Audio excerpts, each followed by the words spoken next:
Welcome to the Hollywood Outsider, an award-winning weekly entertainment podcast. For this episode, we're heading right into the danger zone to discuss how 80s soundtracks took our breath away. Then we're taking flight with Gun Maverick, and even take a look at Stranger Things Season 4. The heat is on, so against all odds, let's get on with the hoe, which is the best around. Is there a way to work Xanadu into this? No? All right, it doesn't matter. Nothing's going to stop us now. Flash. This is embarrassing. I can't decide if this is too cheesy or if this is right on par or if I love it. There's a lot of mixed emotions I have right now. Care. That's what I've got to say. My name is Aaron Peterson. Joining me today are my fellow host Amanda Sink. Hello, hello. And Troy Heinrichs.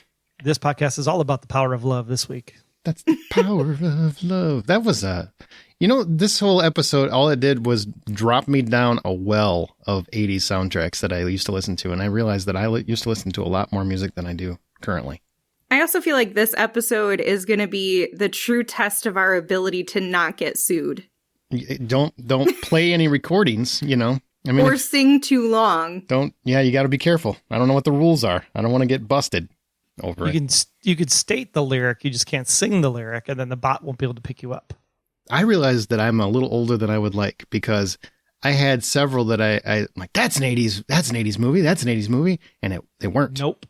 I'm like, pump up the volume. No, that's 1990. Damn it. Young Guns 2. No, 1990. Damn it. And then New Jack City. Nope, that's a couple years away. I'm like, I don't even remember anymore, which was the 80s. I had to look everything up. The 90s did have a lot of good music in their movies, too. Well, that's what I think I was most surprised by, is that I just assumed, because that was the era that I listened to most music, so that must mean that I only listen to 80s music. But apparently there's a lot of 90s in there, too. Probably a lot more 90s. Yeah, but the 90s, the 80s was good music, but the 90s had, memorable music.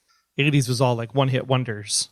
That's true. I found a lot of songs that I loved, but not soundtracks that I listened to. Well, and honestly, even for the soundtracks that we're going to talk about today, a lot of them are a few songs that stand out, one or two songs that really stand out, and the rest are just a pretty cliche 80s soundtrack, to get the 80s vibes across. But honestly, and this may just be for me, but when I listen to those 80s soundtracks, I'm like, there's one or two really memorable songs on the soundtracks, and the rest are kind of just it's good 80s music, whatever. And all of it wasn't even 80s music. There's some That's true. collections from other eras and stuff, but it's an 80s soundtrack and it counts. And you know what we're already talking about? We might as well just leap into it because we're doing a weird episode where there's really nothing newsworthy to talk about. Hunger Games getting a prequel. Woo-hoo, who cares? So we're going to just dive right into it. Everything gets a prequel these days. Yeah, it does. It does, right? Apparently, Aaron's speaking for all of us. Troy and I don't get to decide if we're excited about a Hunger Games prequel, but that's fine. It's fine. Do you want a Hunger Games prequel? No, I don't. Okay. No. See, I'm speaking. Nobody wanted the fourth movie either. Honestly, make it that way. Wasn't the excitement about Hunger Games the actual Hunger Games? Why would I care about things when they're not apocalyptic or problematic? I care about the drama. In survivalist mode. I don't care about, whoa, sad, life is sad. We're going to have to compete to survive. I don't care about that stuff. I don't need the origin story of how the Hunger Games came to fruition. That seems weird. They kind of also give you a little bit of insight anyway, enough where you feel like you have knowledge to get through it. You don't need more than that. I don't remember after the second movie anymore because the third and fourth, because they weren't that great. Yeah, they weren't. Catching Fire was great, and then it just it was like Goose, just ejected. I knew. I was hoping one of you guys were going to make that reference because I couldn't make that conscious joke. Poor Goose.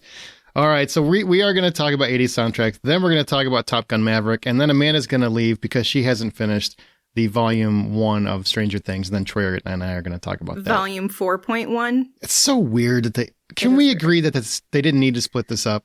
Can we agree that we're just tired as shit of all of these series getting split into two parts? If you're going to do that, wouldn't it just be a different season? Just go week to week. I disagree with all of it. I think the issue is that they can't keep doing the binge model because you hit it and quit it and you forget about the property and nobody talks about it. Exactly why. Yep. And the problem is that there isn't a good balance. And I really, really enjoyed what's been happening lately, where like Amazon Prime dropped 3 episodes of Mrs. Maisel, Star Wars. Disney dropped 2 episodes of Star Wars as Obi-Wan Kenobi. I think 3 episodes a week for 4 weeks, I think is really great, because then I can like pay for my 1 month of $15.99 or whatever the price is and quit and still feel like I was in the zeitgeist and followed along and kept up with everybody. Now that we've just completely derailed the conversation from 80s soundtrack, let me just add, I am in complete disagreement with you, Troy. Logically, cognitively, I want to agree with you, and I want to say that I would love you to and go your back. $4 word. Cognitively? I don't have any cognitive. I watched like, I don't know how many hours of TV this weekend because I had to binge it all. But I have gotten so used to the binge model personally that even for Marvelous Mrs. Maisel, I never went back to it because there wasn't the release, like the whole thing. And so I get less invested into a show if I can't just complete it, because I want to be able to complete things, because for so long I was unable to complete things. Now I'm like, I just want to get it done. Can't you just and then wait? I'll rewatch it later. Can't you just wait until it's all there? The week the last episode comes out. I lose interest by then. That sounds like a you problem. That's what it is a me problem, but I can't imagine I'm alone. No, I'm sure you're not alone. I know a lot of people that will wait until like episode 10 drops, and then they'll start binging like 2 days before that, so that they're literally done at the same time as everybody else. And that makes sense. But by the time week 10 or week 4 comes around, I have forgotten about your show because there's 13 other shows that have released new episodes or an entirely brand new show or new movies or something. And honestly, I don't feel like there has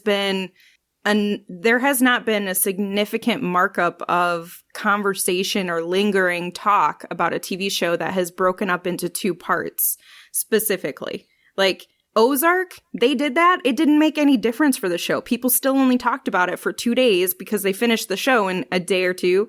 And then that was it. Nobody talked about it anymore. So it really did not make that much of a difference. It just made it stupid that they put season 4 part 1 and season 4 part 2. This is their way. They're going to get you with the 7 episodes of Stranger Things they just dropped. And then you're going to come back. You're going to rewatch. A lot of people are going to rewatch those 7 episodes before the volume 2 drops, so they can get refreshed for the 2 episodes that are remaining that equal 4 hours, which is 4 episodes where I come from.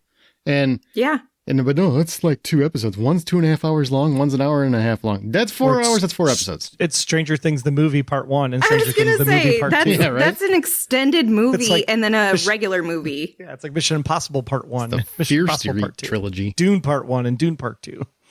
Crazy. Well, you know what? Let's get into this stuff because that's what people want to hear. So we're already talking about it. We might as well get into it. But before we do that, we got to talk about Sonic the Hedgehog 2, because the world's favorite blue hedgehog is back in Sonic the Hedgehog 2, now available on digital. In this next level sequel, Sonic and Tails must save the world from Dr. Robotnik's evil plans. You can buy Sonic the Hedgehog 2 and watch it today. It's rated PG from Paramount Pictures. I know a lot of people that love this franchise and love this second movie, so definitely check it out. And Jim Carrey said it might be his last movie. I don't know, so that's more incentive, I guess. I don't know. And we are giving away 5 copies of Sonic the Hedgehog 2 to some lucky listeners. So if you're interested in entering, contests at thehollywoodoutsiders.com. That's contests at thehollywoodoutsiders.com. You can send us an email with your name and you'll be entered into a drawing to win one of 5 digital codes. But you don't have to wait. Go get it now. Go. Go as fast as Sonic goes. No? I tried. Also, Patreon. If you want to support a show that's independently funded, you can go to patreon.com/thehollywoodoutsiders. That's patreon.com/thehollywoodoutsiders. You can sign up for any tier you want. You get bonus programming and content there. And Ken in Chicago, just a little shout out. That's where you make requests, my friend. Right there. I was just thinking that. That's where you make requests. Patreon.com/thehollywoodoutsiders. All right, let's get to our From the Outside In topic.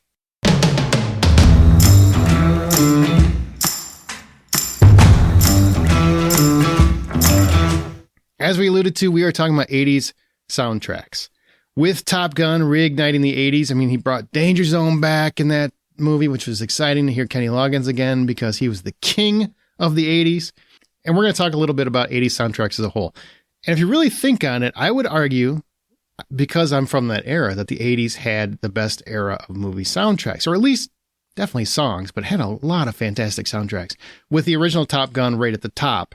And I spent a lot of time looking at different various polls of the top soundtracks of the 80s, and it seems Top Gun is right there at the top. Danger Zone, Take My Breath Away.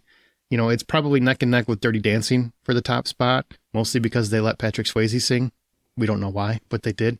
And first, I want to define what a soundtrack is, because that seems to be a little bit of confusion for a lot of people. A soundtrack is a collection of songs that put you in the movie's mood, that are from the movie or about the movie or reflect the movie, not necessarily a score. It's not about a score. It's about the songs that are collected on a soundtrack. And Stand By Me is a great example, because Stand By Me is a film that had a fantastic soundtrack, but the songs weren't actually from that era, but they reflected the movie that they were telling, the story that they were telling. So it's a great soundtrack. Everybody agree on that? Or does anybody feel different about that? How do you feel? No, I feel like that's pretty wrong. A soundtrack can still encompass like just orchestral music that is a score. I think the difference in what we're talking about is we are not referring to a score soundtrack, because there are some movies where they don't have songs, they only have a score, which is just the actual music. This has lyrical accompaniment with the sound of the music, the instruments. And that's what we're talking about. We're talking about a movie soundtrack that has the songs with lyrics that, like Aaron's talking about, describe the movie, talk about the movie, reflect the movie, just get you in the mood for the movie. In the mood. Yeah, but I think that we can still say that there's soundtracks that exist that don't have lyrical songs. They just have a score. They got to have some songs for me. I can't just, if it's just the score, then that's just the score. To me, I don't. But it's still a soundtrack. Maybe, but in my brain, it doesn't count. It doesn't count. Soundtrack to me is a collection of songs. It's the track of sounds with words. I don't know. That's just how my brain defines it. But that's what we are talking about it. I think people blend it these days, though, because sometimes I think in the past it was the soundtrack was only the songs that were sung by artists that you could hear on the radio. Right. And then the musical score was like a 2-volume of all the instrumentals. They always called it. I think today score. They started to blend them together a little bit. You might get 2 or 3 or 4 of the big hits mixed in with some of the background music that's on that particular album. I think what's interesting about music in the movies specifically is that there's like 2 different types of music. There's something called diegetic music. This is music that's actually heard, like the characters actually hear the music in the movie. So think like I'm driving in the car and I pop a song on the radio, or when Marty McFly wakes up to the alarm clock, like that type of music is diegetic. So the character is actually hearing that song as well as the audience, versus something that's just incidental or underscoring where it would be in the background. I think some of the best soundtracks probably use more of the incidental music, unless it's like ramping up to pump you up into something. Thinking like Living in America, for example, from Rocky IV, which we'll get into in a little bit, I think is a really great use of like pumping up the audience, but it's not actually heard in the actual movie itself by the characters. Oh, yeah, because Rocky was famous. Where Power of Love is on the radio when Marty wakes up in the morning. So it's actually heard by Marty McFly inside the movie, which is diegetic then. And another differentiation is, while a soundtrack that contains songs can have songs that didn't even play in the movie, a soundtrack, or whatever Aaron wants to call it, an album that just has the score on it, that just has a score on it. The score will only include stuff that was played during the movie, the music that played during the movie. So you'll never hear a score in the soundtrack that was not actually played during the movie. But you can have songs on there that weren't. And you got to remember, the credits are part of the movie. Don't just skip out and leave because the credits show up on the screen. Pay appreciation to the people that are there, because the song in the credits is always on the soundtrack. Wow. Got scolded. I was going to say, I feel like I just got lectured for doing something wrong. I know. I saw all those people stand up at the end of Top Gun. They were like, aftercredits.com. Nope. Okay, we out. Peace. Got to go to the bathroom. Aaron was one of those people. I had to pee, man. I left. Yeah, I bolted. I'm not going to lie. Pew. My breath was being taken away because I had to hold it, so I didn't pee. Do you think there's a count out there for the original Top Gun of how many times they played that song in the movie, though? Which one? Take My Breath Away. In the first movie or any? Yeah. What do you mean a count? They reuse that song like 14 different times. I mean, well, that's a really great. It's an observational piece because sometimes when you write music for a movie, you're actually using pieces of that song. A great one is the Karate Kid. The three notes, do do do do do do, like that is actually in the song. That is actually in the end credits sequence, actually, and then they built the entire motif. So as you listen to some of the scoring or the incidental music that's in the background, you'll hear that in Daniel's theme, like when he goes from his hometown to Reseda as they're traveling across the country, you'll hear those three notes actually played inside of that song as they travel. And so you use some of that to score specific moments or feelings, and then eventually you'll hear it later on. A really great example of this is Return of the King, Lord of the Rings, when they're on the side of the mountain and Sam is the whole like, I can't carry it for you, but I can carry you. And you hear this like bum, bum, bum, bum. French horn comes in like real powerful. And then that ends up being Annie Lennox's Into the West, which is played at the end of the movie over the credits. Yeah, very astute you are. When you were talking about the score and soundtrack differences and how now they're called the same thing, I'm wondering, like, was a composer offended or something? And he's just like, you call my score a soundtrack. It's the same thing to me. That's the only thing I could think of. Well, I mean, it's interesting because, I mean, here's your $5 pay to the jar for Troy's Blacklist podcast comment. But they actually did release a soundtrack for the Blacklist for season 1. And then they actually released Dave Porter does all of the underscoring for the show. And when they did release Dave Porter's album, it was called the Blacklist Score by Dave Porter, not the soundtrack. They did that with Miami Vice, too, in the 80s. Yeah. So that's not the first time, man. That's always been a thing. All right, so back on the 80s. Think back on that decade. And it's going to be interesting because, Troy and I are from that decade. Amanda, I dare think you are not. You're 90s. How did I know my age was going to come up in here? No, it's just a fair, I think it'll be interesting because your choices may be different because the movies are more like you saw them after they came out. And I don't know if that makes a difference. Full disclosure, almost all of my first choices are Troy's. So what I think's funny about that is that he'd already taken even though them? I didn't, He had already taken them. Is that what you're saying? He did. But what I mean to imply by that is that even though I didn't grow up in the 80s, because those movies and soundtracks were so iconic, they became iconic for later generations too. Like they persisted the sands of time.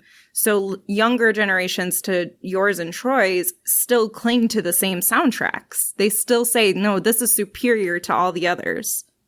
Well, most of mine people probably don't know very, very well, but that's probably true because you like more obscure stuff and different stuff. But it's interesting because Amanda is enjoying the music from the movies because of the movie, where Aaron and I most likely heard the songs first and foremost on the actual radio, and then saw the movie and went, "Oh, hey, that's that song from the radio." That is a good point. There are some. Not for me. I was a movie obsessive. Most of the music I listened to was either rap or from movies. That's how I grew up. Sorry. I definitely identified I will think back and say, oh, I recognize this song or I know this song or I love this song because of the first time I heard it in this movie. And I think that's what Troy is saying, at least for mine and his experience, is that he may have heard it on the radio and then he's watching the movie and he's like, oh, yeah, I know the song. I can't believe they put this in here, versus me who's like, I might hear it years later on the radio or somewhere else. And I'm like, oh, that takes me back to the time I watched XYZ movie, sure, Breakfast Club or whatever. The song and the movie are synonymous together for me personally. And I think that's an interesting juxtaposition because even though I heard Power of Love, Huey Lewis and the News on the radio first, then saw Back to the Future. Now, if you talk to me today, I would say, oh yeah, it's that song from Back to the Future. It's not that song from Huey Lewis and the News. So it's a testament to say how good that song was in the movie that you've now disassociated it from the album and actually tied it to the movie even later after you've actually heard it from the album the first time. That's interesting.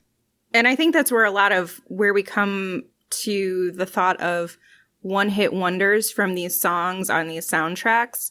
Some of them have other hits that did well, but because they just, none of their songs stood to the same level that they did when they had, Power of Love, let's say, in a movie in Back to the Future.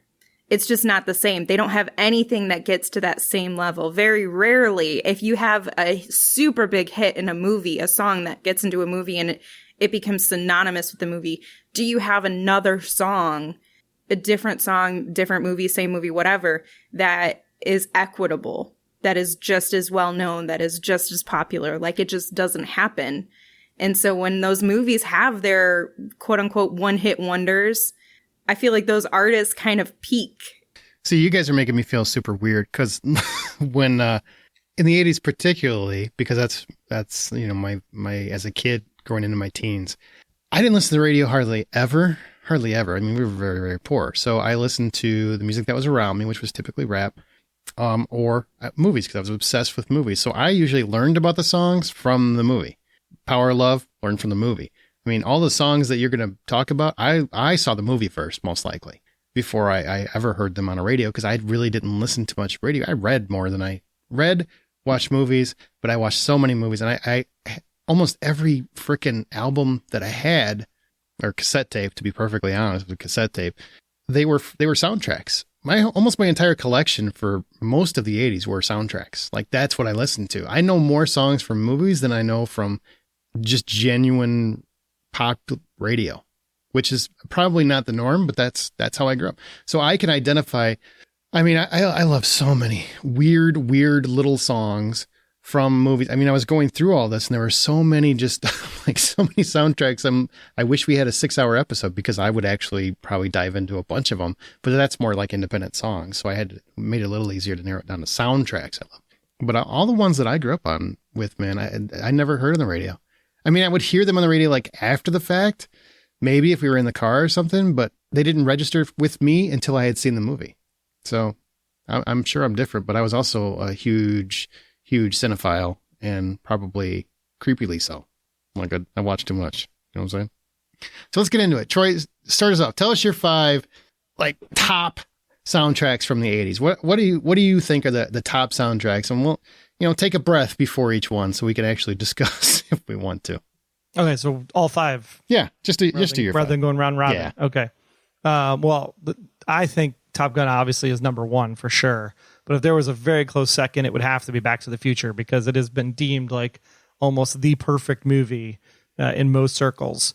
And the soundtrack is no exception. I mean, it's really clever when you think about how the soundtrack came together in the first place, because Huey Lewis and the News, who actually wrote Power of Love and then was later asked to write Back in Time for the end credits, they never actually wanted to write for film and actually turned the project down originally.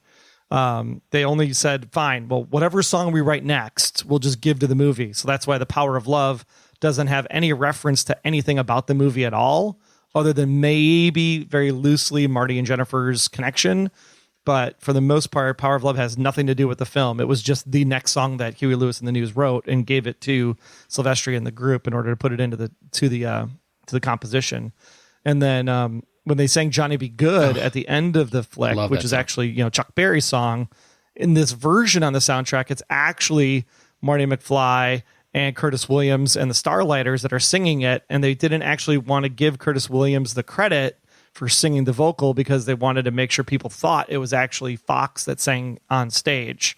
So Curtis actually doesn't get the credit for the vocals on that particular track on the soundtrack. That's interesting. That's a shame right there, because nobody thought that Fox was singing that, unless you were not a very intelligent person at the time, which is possible. Hey, it was the 80s, a lot of cocaine going on, crack, I don't know. So I thought that was a little, that's messed up.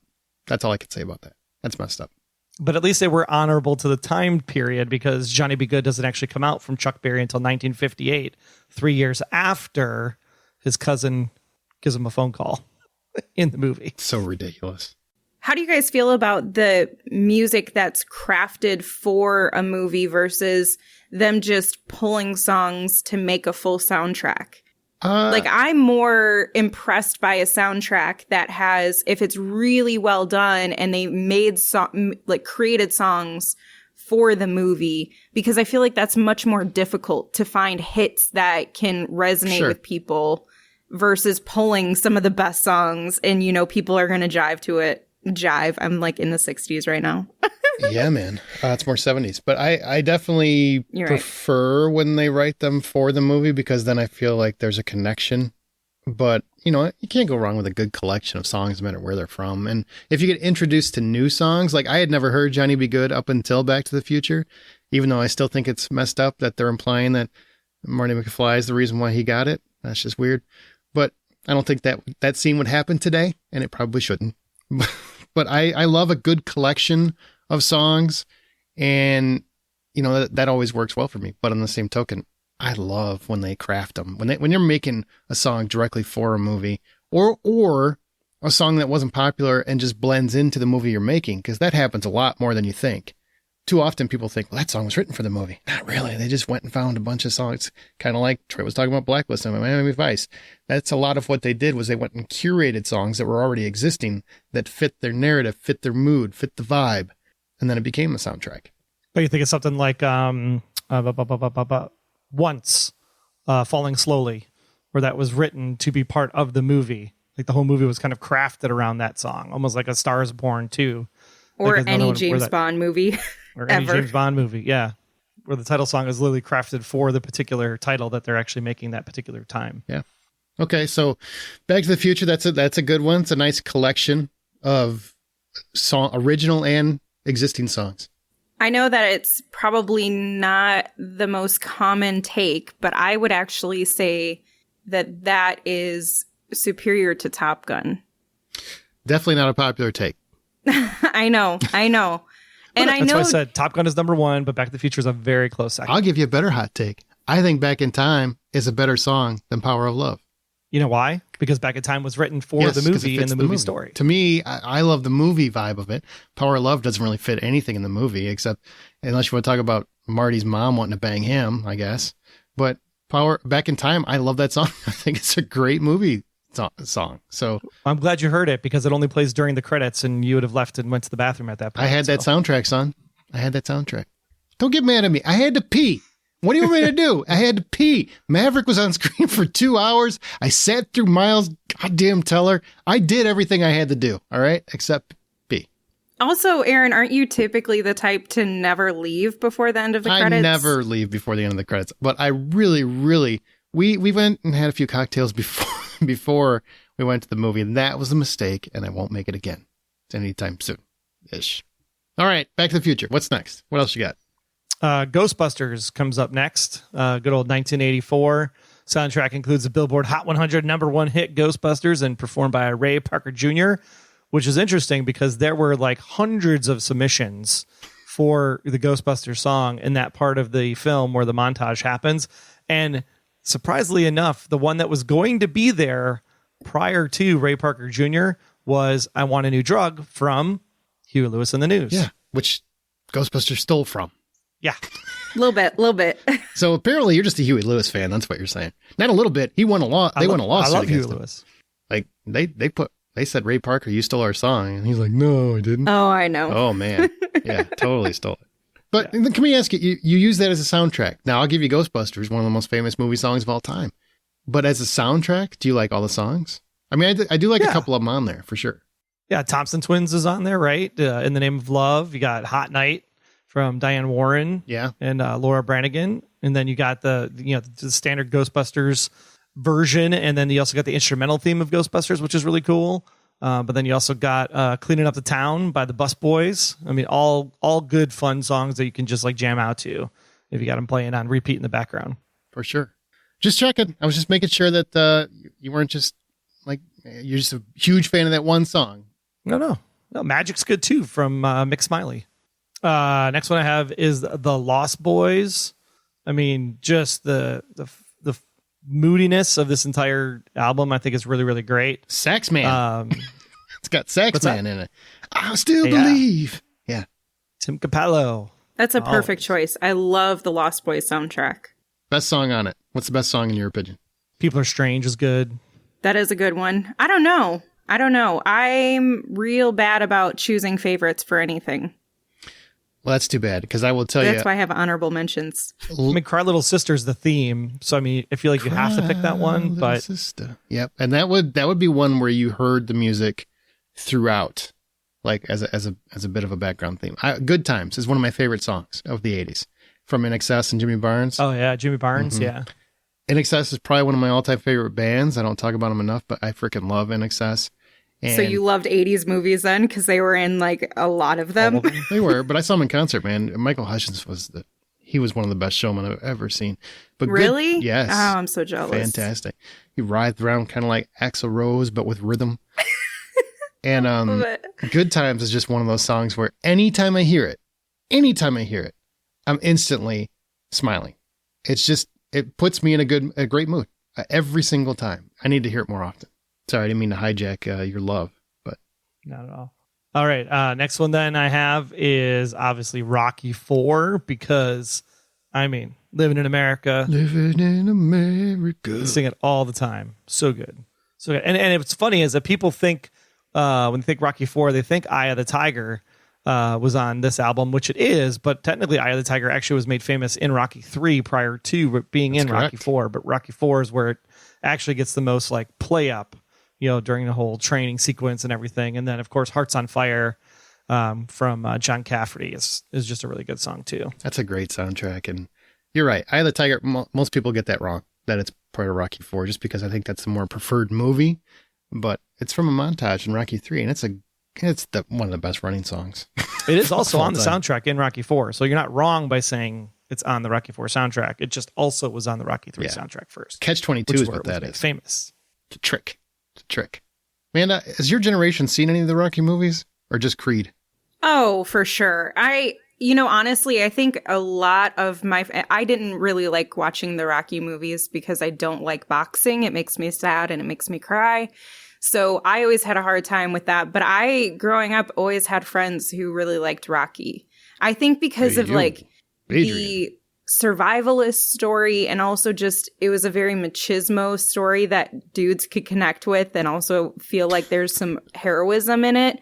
A lot of the 80s and even 90s, 70s to 90s movies where men were the dominant focus of the film, and there was a lot of action and all of that, something for the men to connect with. It was violent for not their choice. It was violent for violence sake, or violence for war, things like that.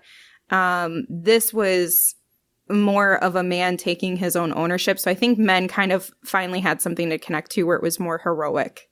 That's my own opinion. So they liked it. That's fair to agree. It's a great underdog story too, or at least the first movie is. And then I don't know how he can still be an underdog when he's a champion in the second and third and fourth and whatever. But. Because he was the underdog to begin with and he just continued. I don't know. I guess so. But I see your point. He lost in the first one. That's the thing people always forget. They think Rocky was a winner all the time. No, first movie he lost. So he wasn't a winner until Rocky 2. But after that, it's not an underdog story anymore, as far as I'm concerned. All right. So what else you got? I got final one. Number 5 is, of course, The Breakfast Club. Which, honestly, is a horrible soundtrack. It really is. No, it's not. But disagree, Troy Heinrichs. Hard disagree. It's not like you put it on and want to play it all the time. It makes the list specifically because, as a Gen Xer, Simple Minds, Don't You Forget About Me is the quintessential anthem for the generation. So because that song is on the soundtrack, it redeems itself. But I mean, if you actually listen to the whole soundtrack, I mean, it's not. It's got Wang Chung, man. In the world. It's got Wang Chung in it. It's got Wang Chung. It's automatically awesome. But it's not like the songs from Wang Chung that you would know. No, not the songs you would know. I know the songs. Right. That was a great soundtrack. It's a good soundtrack with a fantastic song. Yes. And also, this is the perfect example of how a song can literally make or break your movie, because the way that you use the score and the songs that you put into your movie can drive people emotionally. And it was, just everyone, when his fist went in the air and that song is playing, you immediately wanted to like jump out of your seat or jump off your couch, wherever you watched it and whenever you watched it. You wanted to change the world. You wanted to show people what you're made of. I want to do it right now. I know. And like every time I hear that song, I can literally see him putting his fist in the air. Like every time you hear that song, you want to put your fist in the air. I don't care what it's about. You know, you could be at the grocery store and all of a sudden, if it comes on the intercom, you will see someone put their fist up. You will see some, and you just wish you had a trench coat on. And I think that makes it one of the most iconic uses of music in a movie. I would agree with that. Because it's not only that the song is now synonymous with the movie, the song is synonymous with a particular scene, a particular moment within a scene. Like that is incredibly difficult to do. John Hughes where people is great with hear that and they're just like in that exact moment, that exact space. Like I have a horrible, terrible memory, but I will never not picture that entire moment in my head when I hear the song. Yeah, it stands for overcoming my past trauma. It stands for overcoming high school. It stands for overcoming the patriarchy. It stands for just, good friends and good bonding. I mean, it just symbolizes so much in that motion that's just like, yeah, and you want to have that legacy that comes behind all of that when you end up walking off the field. Yeah, I was Bender when I was in high school. But you're not feeling that with We Are Not Alone from Carla DeVito or Didn't I Tell You from Lori Horsey. No, I get you. They're good songs, but it's not like you're like, oh, I got to go run to the Breakfast Club soundtrack to play Waiting by Elizabeth Taylor. Here's the important thing about that soundtrack that you're missing is that Breakfast Club, the reason why it's so good is because it was representing various classes of your typical high school, and each of the song is a different element of those particular classes. So for sure, it's a good soundtrack in that it mixes and meshes a lot of various styles of song, and that's why it's so good. Good collection, man. But you only get that the association to the movie. You're not just getting it from the soundtrack listening itself. I mean, I get it. I mean, they're connected, but that's what a soundtrack does, right? But like where you could just put on the Back to the Future soundtrack and just play the Back to the Future soundtrack. God, good stuff. I had a weird Judd Nelson obsession when I was younger because of that movie. Because I wore a trench coat. I was a freaking rebel. I was gonna say, was it a Judd Nelson or was it a trench coat obsession? That's really what the all the above. Because I went and saw Blue City and I went and saw all of his movies after that. So I guess I had a little bit of a Judd Nelson obsession. Point established. All right, Amanda. What about your 5? What do you got?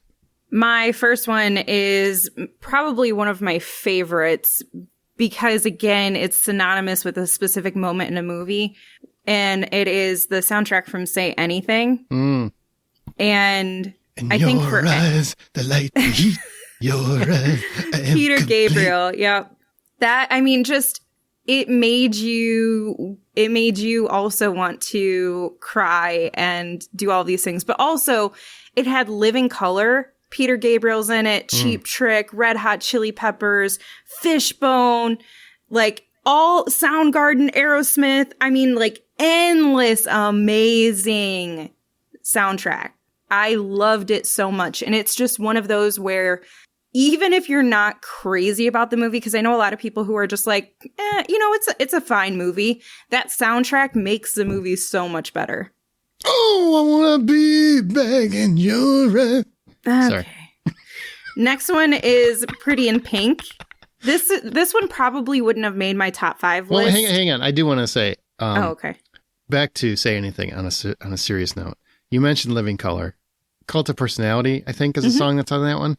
Yep. And Living Color, just so you know, my favorite all-time band. True story. That's all I wanted. Continue. I'm glad you shared that vital piece of information with all of us. And if you say they only had one album, you're wrong. They had a lot of fantastic albums, and their writing was spectacular. The reason why I love them is because they always had something to say. They didn't just write stupid love songs. So seek them out. They're just one of those bands I wish more people would rediscover their content. Okay, continue. Yeah, because the movie was 1989. Living Color actually formed in 1984. Yeah, they've been around for 5 years of songs from Living Color. And they had many, many albums after that. They didn't just stop after Vivid, okay? I'm just letting you know they had a lot of albums. They're still making music today, actually. I bought a new album from them a couple years ago. What's the song that they wrote for 9/11? That song breaks my heart into little pieces. There's a couple, I'm trying to think of which one you're talking about. Where he's talking about how she's in the building and that they were going to be, together. Yeah. Yes. And Flying. Flying. That's what it is. Flying. Oh my God. That's a beautiful song. If you want to cry, listen to that song, Flying by Living Colour, and keep in mind that it was written for 9/11, and you'll just spend the day real sad. And Nothingness is a great song about mental health struggles. Just, See, like all their music, they were saying something. That's why I'm sorry. I totally went on a tangent. This is a podcast now devoted to Living Colour. Yeah. Corey Glover, you're my man if you're listening. Go ahead. We'll be sure to let him know. Okay, so Pretty in Pink. I mean, John Hughes in general, I feel like pretty much took it away. Nails it every time. Everything. Yeah. He doesn't fail. But I really liked the music. Not necessarily where I would take this soundtrack and listen to it in my car as I'm driving down the road or whatever, but it was so perfect for the movie. Every time it had like the perfect vibe, if you will, for Pretty in Pink. And I feel like that is also something very difficult to achieve, to find something where you can feel like when you're listening to the music, oh, this is the movie. This is a representation of the movie. Had an excess on it too, just so you know. It did. Do what you do. Yep. Do what you do. And it's spelled wrong, and I don't know why, but we don't need English. It's fine. I know. So the next one I think will be on a lot of people's lists, and that's Fast Times at Ridgemont High. Oh, so good. Yeah. I mean, you have the Go-Go's, Jimmy Buffett, you have Oingo Boingo, you have Billy Squier, all these amazing, Stevie Nicks, all these amazing songs and artists. And again, this is like I can't remember what the word is, penultimate? I don't know what the word is. Yes. It's such a great representation of like pop punk, which fit the bill for this movie. And because we're, what the movie is about, it makes you want to feel like you're going through a lot of different emotions, again, a lot of different genres and types of music. And it's a lot of like faster music, which I felt like high school was very just like one thing to the next, and your mind's kind of racing, your emotions are racing. And so the way that they used it and how they compiled it was fantastic. It was also a time period where I think when you're talking about being in high school and transitioning out of high school and all those life changes, music itself was kind of having that kind of shift in 1982 where you see in John Hughes films come 84, 85, 86, you get the new wave kind of style of music happening in the mid 80s. This was kind of that shift from the 70s disco into that new wave as you pick up bands like Oingo Boingo, for example, where you're trying to blend the two styles. You get a lot of that on this particular soundtrack. Oingo Boingo is, I don't know how many people know about that one, but Danny Elfman was the lead in Oingo Boingo, who went on to become one of the most famous movie composers of all time. Fun fact. He is so talented. Yeah. And he has a song on my next one. Well, hang on. Also, fun fact, I do not believe that the best song in Fast Times at Ridgemont High is actually on the soundtrack, and that would be the movie. I think it's Moving in Stereo, The Cars. That's the pool scene. That's the Phoebe Cates. Ooh, you right. And let's be clear that Danny Elfman also made like the best movie and best soundtrack of all time, which is The Nightmare Before Christmas, and voiced Jack Skellington. He's so multi-talented. It's insane. But Oingo Boingo was the bomb in the 80s, man. Weird Science. There's a 7-minute version of that is fantastic, by the way. So here's what we need to do. We need to make like a Nightmare Before Christmas type movie, but use like all those classics like Dead Man's Party, Oingo Boingo song, Weird Science. That would be fantastic. Who could ask for more? I love this idea.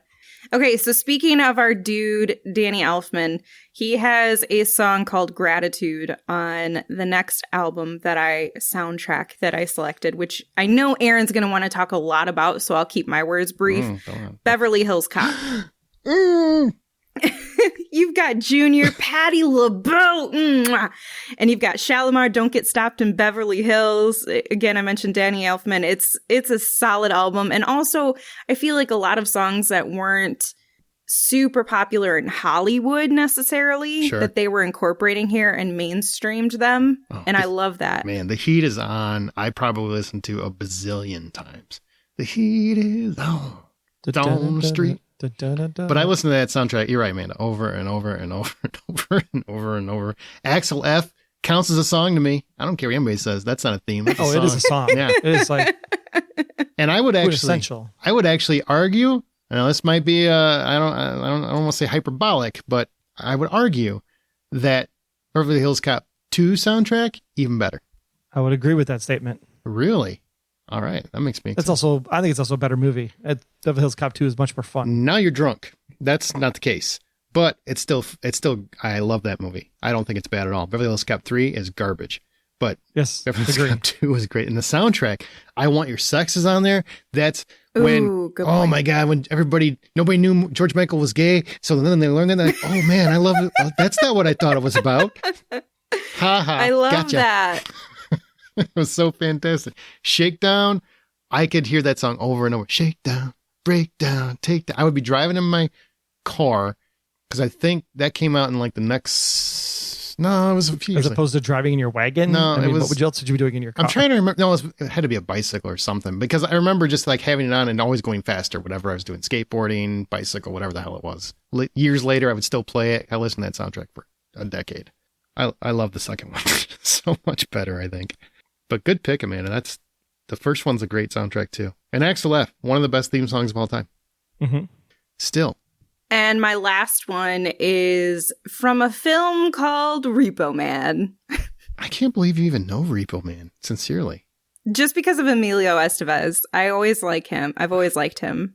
Isn't it weird how he was kind of huge, then disappeared, then came back from Mighty Ducks. Now he's gone again. I mean, it's kind of sad. It makes me sad because I get excited and I get hopeful for him, and then nothing really comes of it.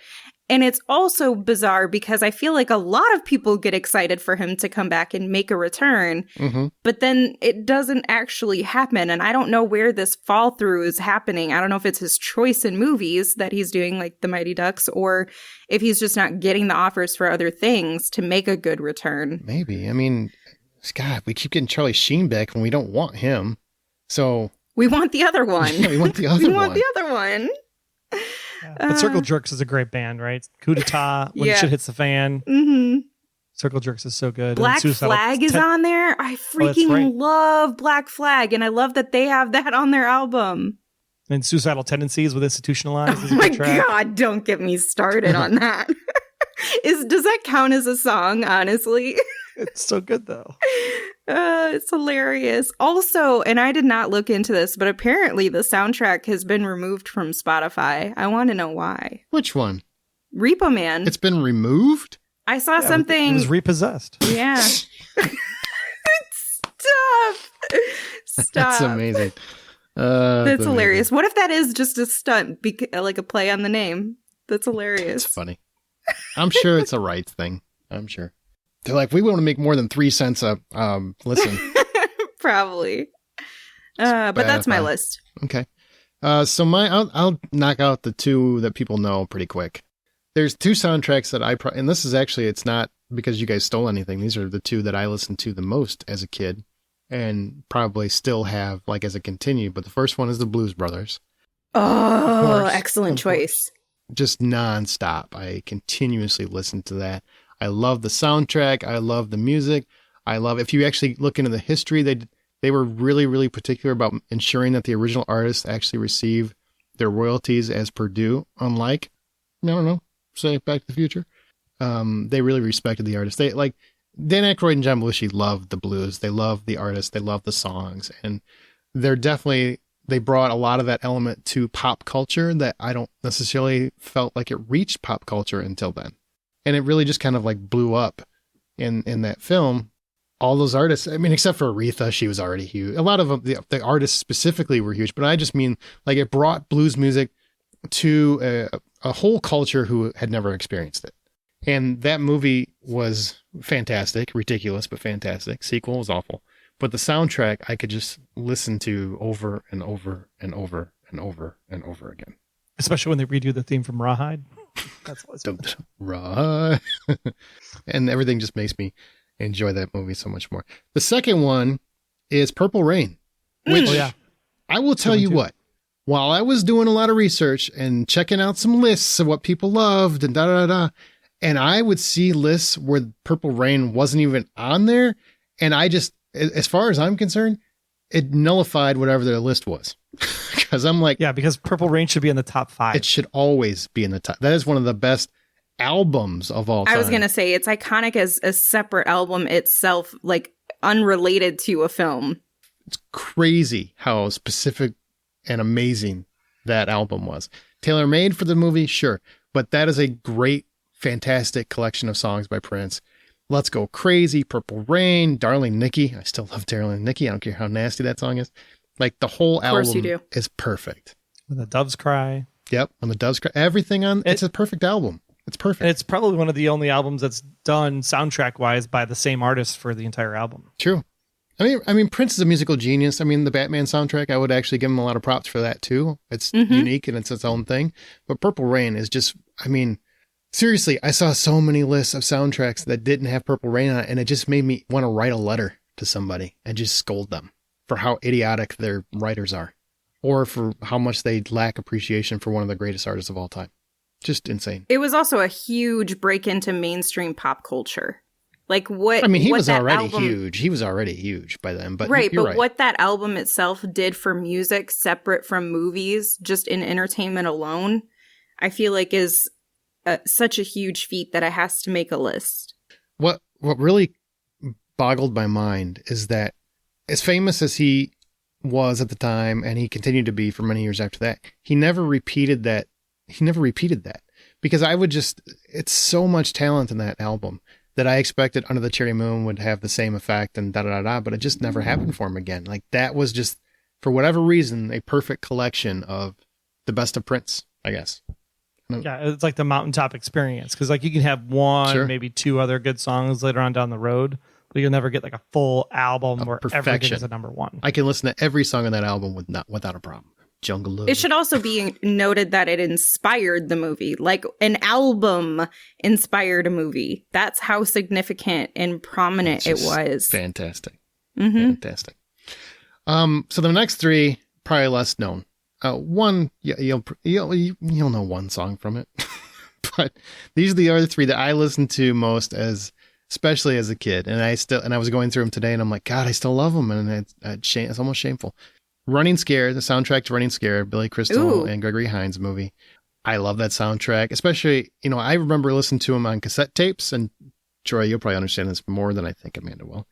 Just because I think you were in the CD era, right? Yeah, but I still had cassette tapes. Okay, well, you know how they had like side 1 and 2? I had like vinyl stuff I had to flip over, man. Yeah, man. But you know what I'm saying? Like, 8 side tracks. 1 was the better side than Always. than this side 2 or side A and side B. Side A was always better. And Running Scared is just one of those where I always listen to side A, never really listen to side B. But side A I listen to all the time. Sweet Freedom's on there. The Running Scared song itself is on there. There's a lot of cool songs on there, and I just want to be loved, ready for the world. Yes. Again, you got some Patti LaBelle. She was great, man. She's great. I'm sure she still is great. I don't know if she's still around or not. I hope so. Kim Wilde was on there too. Man Size Love, Climax. That was a band that I never heard of again, but that's a great song. So, I mean, a big fan of that one. The next one is a movie I love. I wish more people would see it. I think it's probably hard to find now, but it's Summer School, the Summer School soundtrack. That's such a good great one. movie. Such a great movie. That's a really, really good choice, because it's not going to show up on any of these special lists that you look on online, but it was such a fun soundtrack. And fun fact that I was today years old when I learned, E.G. Daly, who sang Mind Over Matter and Seduction on that soundtrack. And I had a huge crush on her in the 80s. Huge crush. She's the voice of Tommy Pickles on Rugrats. What? True story. She became a very famous voice artist. Mind. I feel like I just also learned the information that Tommy Pickles was a girl. So is Bart Simpson, but... Yeah. These gender norms have been changing for a while, guys, and we just didn't know it. Yeah, she's a very talented voice artist, and it's crazy because I was watching the video and I'm like, God, I remember having such a crush on her. And then because I was doing a search and she came up on, I think it was Kelly Clarkson, and she's like, voice of Tommy Pickles. And I'm like, what? When the hell did that happen? And the whole time. She's always been the voice of Tommy Pickles. I didn't know. And a bunch of other cartoon characters. Should mention that Denny Elfman is also on the Summer School soundtrack. He is. That's how cool Denny Elfman is. And Happy. This is very important. If you go to search, find the Summer School soundtrack. I think it's on YouTube. It's hard to find the actual hard copy anymore. But the Happy song you want to hear is the one that's on the YouTube for Summer School soundtrack, not the Danny Elfman that was released a couple of years ago where he like remastered it, because that is a weird ass version that is nowhere near the song that I'm talking about. You got to find the Summer School version because it's fun, it's happy, and as all the songs on that soundtrack are. It's just he just performed that song at Coachella like a month ago. Happy? Mm-hmm. Did he do the dark and weird version? Because I don't know. Coachella, I would assume so. But probably. That's just weird. We all need to go search this now when we finish the podcast. Seriously, there is a remastered video he did that is freaking weird as hell. So, and because I hadn't heard it in a while, I'm like, I love that song. And I put it on, I'm like, that is not the song. That is not it. Not at all. This is Dark Elfman. Very Dark Elfman. And if you have not seen Summer School, shame on you. Oh my God. You need to make that a priority this weekend. Chainsaw. For sure. Chainsaw is the bomb, Chainsaw man. Brothers. Yeah. He's the bam. Tension breaker. Had to be done. It's just so good. My last one, it's a movie I love, and I listen to the soundtrack like a bazillion times. It's called Fright Night. It's a 80s vampire movie. I hope more people say, welcome to Fright Night. But Jay Giles Band, which is one of my favorite 80s bands, they had a cover song for Fright Night, or the title song, I'm sorry. And then there's Autographs on there, Ian Hunter's on there, Devo's on there. I mean, there's Brad Fiedel, who's normally a composer, really popular in the 80s. He actually took the theme from Fright Night and wrote a song to it. He's not a great singer, but I like the words. And if you've seen the movie, it really fits. So it's very cool. And Sparks, Armies of the Night is a great song. Like, I love the songs on this thing. Give It Up as a song where I love the scene that it's from. So when you hear it on the soundtrack, all it makes me do is think of that scene. And I love that movie. It's one of my favorite horror movies. So the soundtrack just makes me feel like I was 12 or 13 or whatever I was when I watched that movie. That's what it does every time I hear it. And if you haven't seen it, you should totally see it because Tom Holland was a director. Yes, he was. Different guy. Oh, it's a different Tom Holland. Yeah, I don't think he was an embryo at that point. So I almost had the TNG. They were hanging on. The next generation was like, Tom Holland directed this. I'm in. That's so funny. All right. So Troy, and when I say like do a speed round. You got any honorable mentions you want to mention before we move on to listener polls? Just fast. No, because I mean, most of the honorable mentions after you get out of these like big ones here, I mean, it's the 90s has got such really great stuff. Yeah, we'll have to come back to the 90s. It almost feels like we have to do another episode with 90s music. Have to. All right, Amanda, what about you? Anything you want to make sure to mention? No, I think we covered all the bases. Well, okay, I've got a few. So I'm just going to throw it. Back to School could be one. I like the Back to School soundtrack. Back to School's good. That's got Dead Man's Party on it.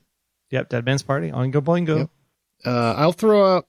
I'm just going to go through them. Just name them. I'm not even going to stop and give you too much anecdotes, all right? Sure. Michael Mann was a great curator of music. So Manhunter and Band of the Hand, both of those soundtracks, I love them, and they both scream 80s.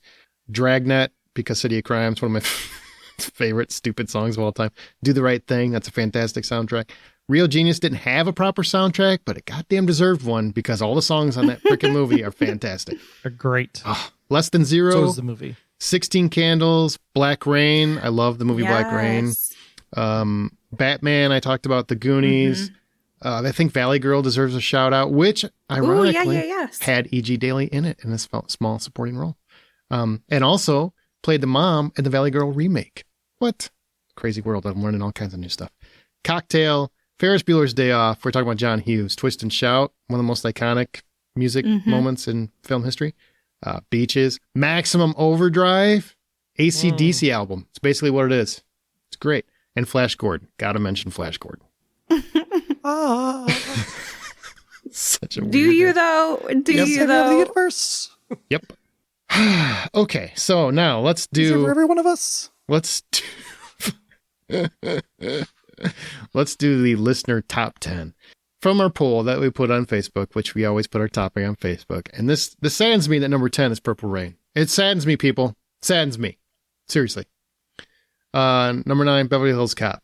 Number 8, The Blues Brothers. Number 7, The Breakfast Club. Number 6, Ghostbusters. Number 5, Dirty Dancing. Yeah. I mean, I feel like that's probably more beloved by other people than us. Sounds like, right? All right. Nobody puts Baby in a corner. I mean, the movie's, I don't know if I'd like run to go listen to the soundtrack. That's the problem with that movie. Like, I feel like it's one itself, song. What? She's Like the Wind? Or A Time of My Life? Time of My Life. Sorry, too soon? Let's see. Number 4 is The Lost Boys. Number 3 is Back to the Future. Number 2, Footloose. Everybody cut loose. Footloose. Again, Kenny Loggins, freaking master of the soundtrack, the 80s soundtrack songs. Honestly, I feel like because I didn't grow up with that movie, I grew up constantly hearing it and hearing the soundtrack that I'm to the point where I can't freaking stand that soundtrack. I'm just so over it because I wasn't even a part of that era, but I've still been forced to endure it like I was. Like, I'm just over it. Fair enough. Kind of the rest of us that are just trying to let that other one go. Yeah. The number 1 soundtrack is Top Gun. I will say, I think there's a little recency bias in that, but it is. There could be. Yeah. You know, we didn't mention was Flashdance.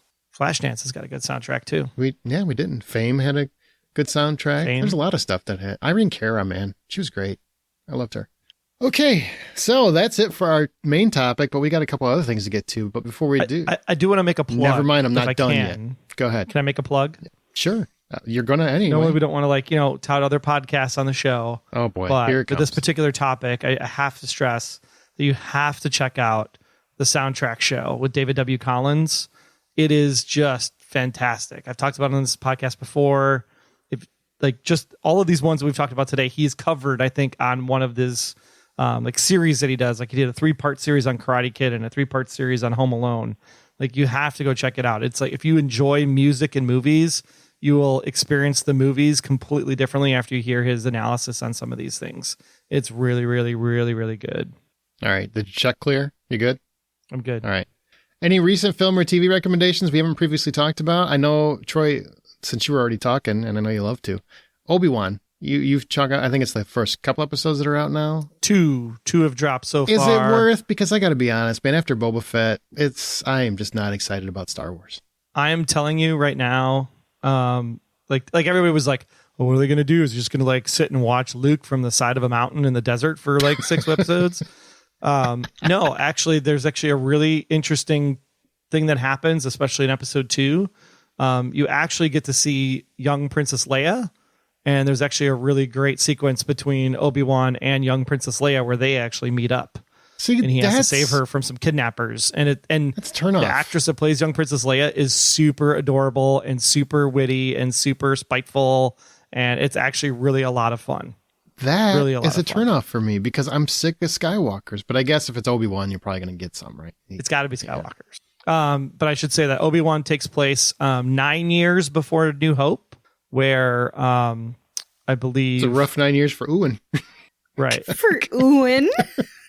I'm just saying because 9 years later, he looks a lot rougher in New Hope. But and this is important because there's like something that happens at the end of episode 2 that's got a lot of people up in arms. But since this takes place 9 years before New Hope and Star Wars Rebels, the cartoon, which a lot of the characters from Star Wars Rebels are popping up in Obi-Wan Kenobi because of the time period and the Order 66 and how that all plays into it. There's some continuity things that might be causing some Star Wars fans to lose their stuff on the internet. So what doesn't make Star Wars fans to lose their stuff on the internet? I'm just saying there's a big thing that happens at the end of the second episode that's going to make you go, Someone could have the wrong hair color and Star Wars fans would revolt and say that someone needs to lose their job. Does The Mandalorian show up for an episode? Because then I might check it out. Not yet. That's episode 5. But everybody's great. There's a singular Darth Vader shot in the first 2 episodes. So there's enough here that it's interesting enough to want to check it out for sure. All right.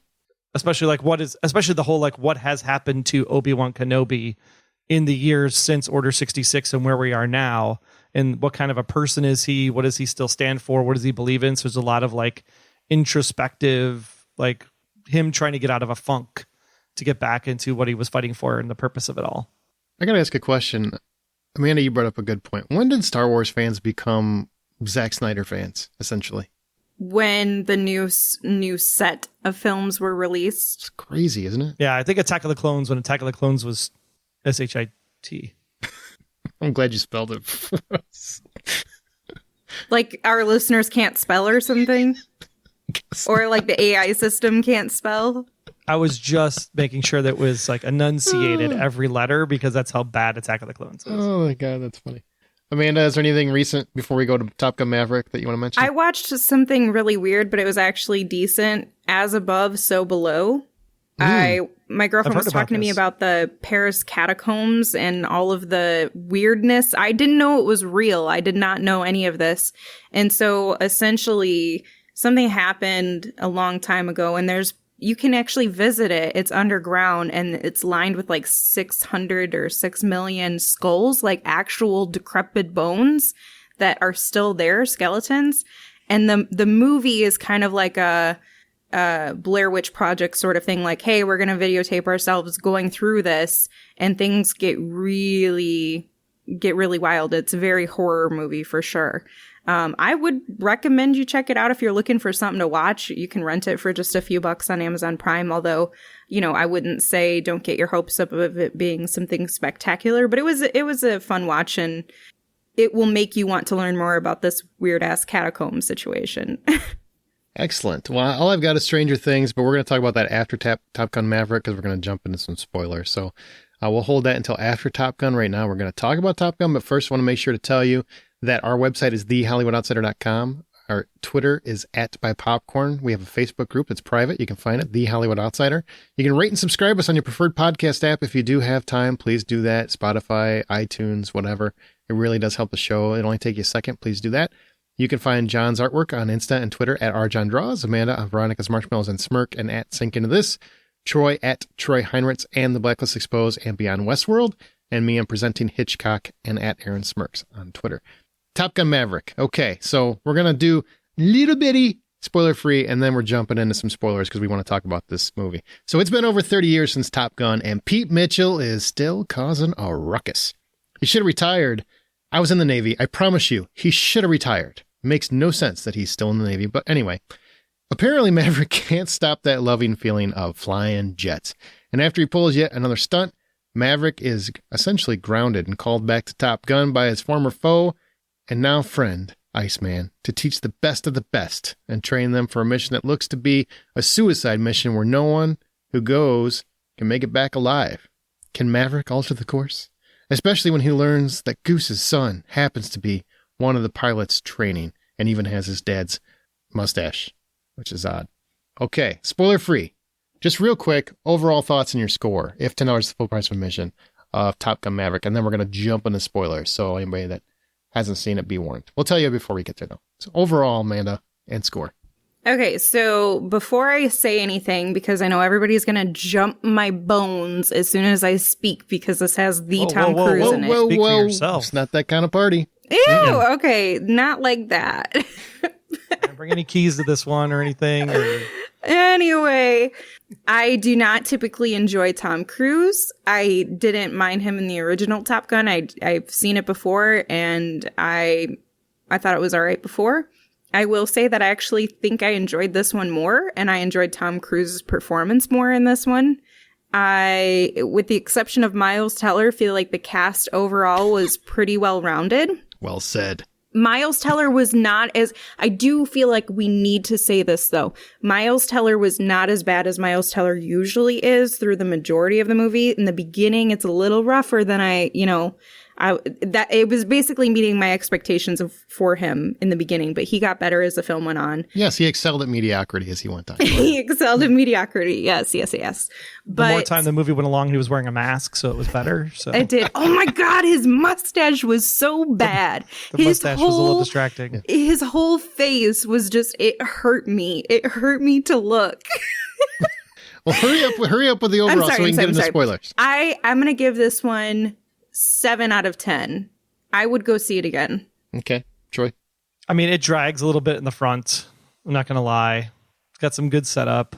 The training stuff was fun, but probably could have been a little bit less. But there's some really good touching stuff in here. I mean, I cried a few times, pretty heavily at the end. So being that I'm an old man and I could still be like, oh my God, it's awesome. And the experience of seeing it in the AMC Prime Theater when those afterburners kick on, $8.50 because of drug in the front. Yeah, I would say I agree with you. A little bit of a drag there in the front, although the opening. The opening is great. The opening is great. Yeah, it's after the silent plane, and he gets to Top Gun. And he's kind of like finding his footing and stuff. But I will say, the last 45 minutes, some of the most exciting shit, SHIT, that I've seen in a long time. I was for sure stoked. So I'm giving it 850, and almost exclusively for that last 45 minutes because it has a phenomenal ending. It really does. The first 15 are really great too. Like just some of the cinematography and what happens in the first 15 minutes is just breathtaking, and just the intensity you feel like right out of the gate. But then when it goes into like hey, now you're going to Top Gun, and it's like, okay, it's basically the same movie as before. Yeah, it kind of loses a little bit of oomph until the actual mission happens. Crazy. You could say it almost looks like a mountaintop experience into a valley and then another mountaintop experience, potentially. You could say that. And you're just as cheesy as the 80s version. I think so, too. Yeah, I think so. And the jets were awesome. I mean, you actually get a throwback to, was it the F-14 from the first movie? Yeah, F-14s do make an appearance. Yeah. But you also get some F-18 action, so it's pretty fantastic. So all of those scenes, and I know we're going to talk about them, but for the people who don't want to be spoiled, are freaking insane. And the fact that they really did that just blows my mind. I cannot imagine. You know what? Hey, hold on. Let's get into it, because if they haven't seen it, people may not want to listen to the spoiler part, but it's nice to know that it was real. Tough SHIT. That's what I say.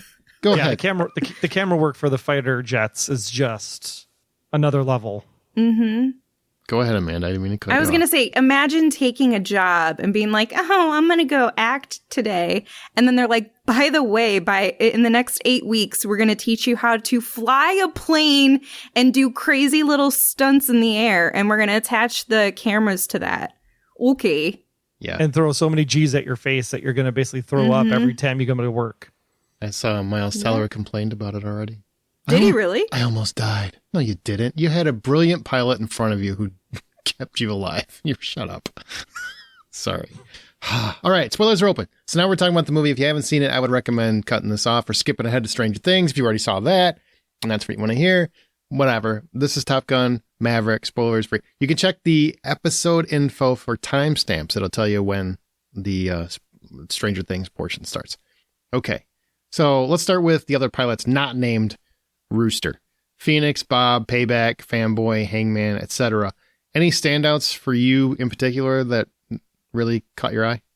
I mean, Hangman, obviously, but Hangman is like the quintessential Iceman replacement for this movie, if you will. Yeah, but Glenn Powell is a great actor. Like he's Everybody Wants Some? That was a great movie. He's stellar in that. And Scream Queens, he's great in that. I love him as an actor. He's fun.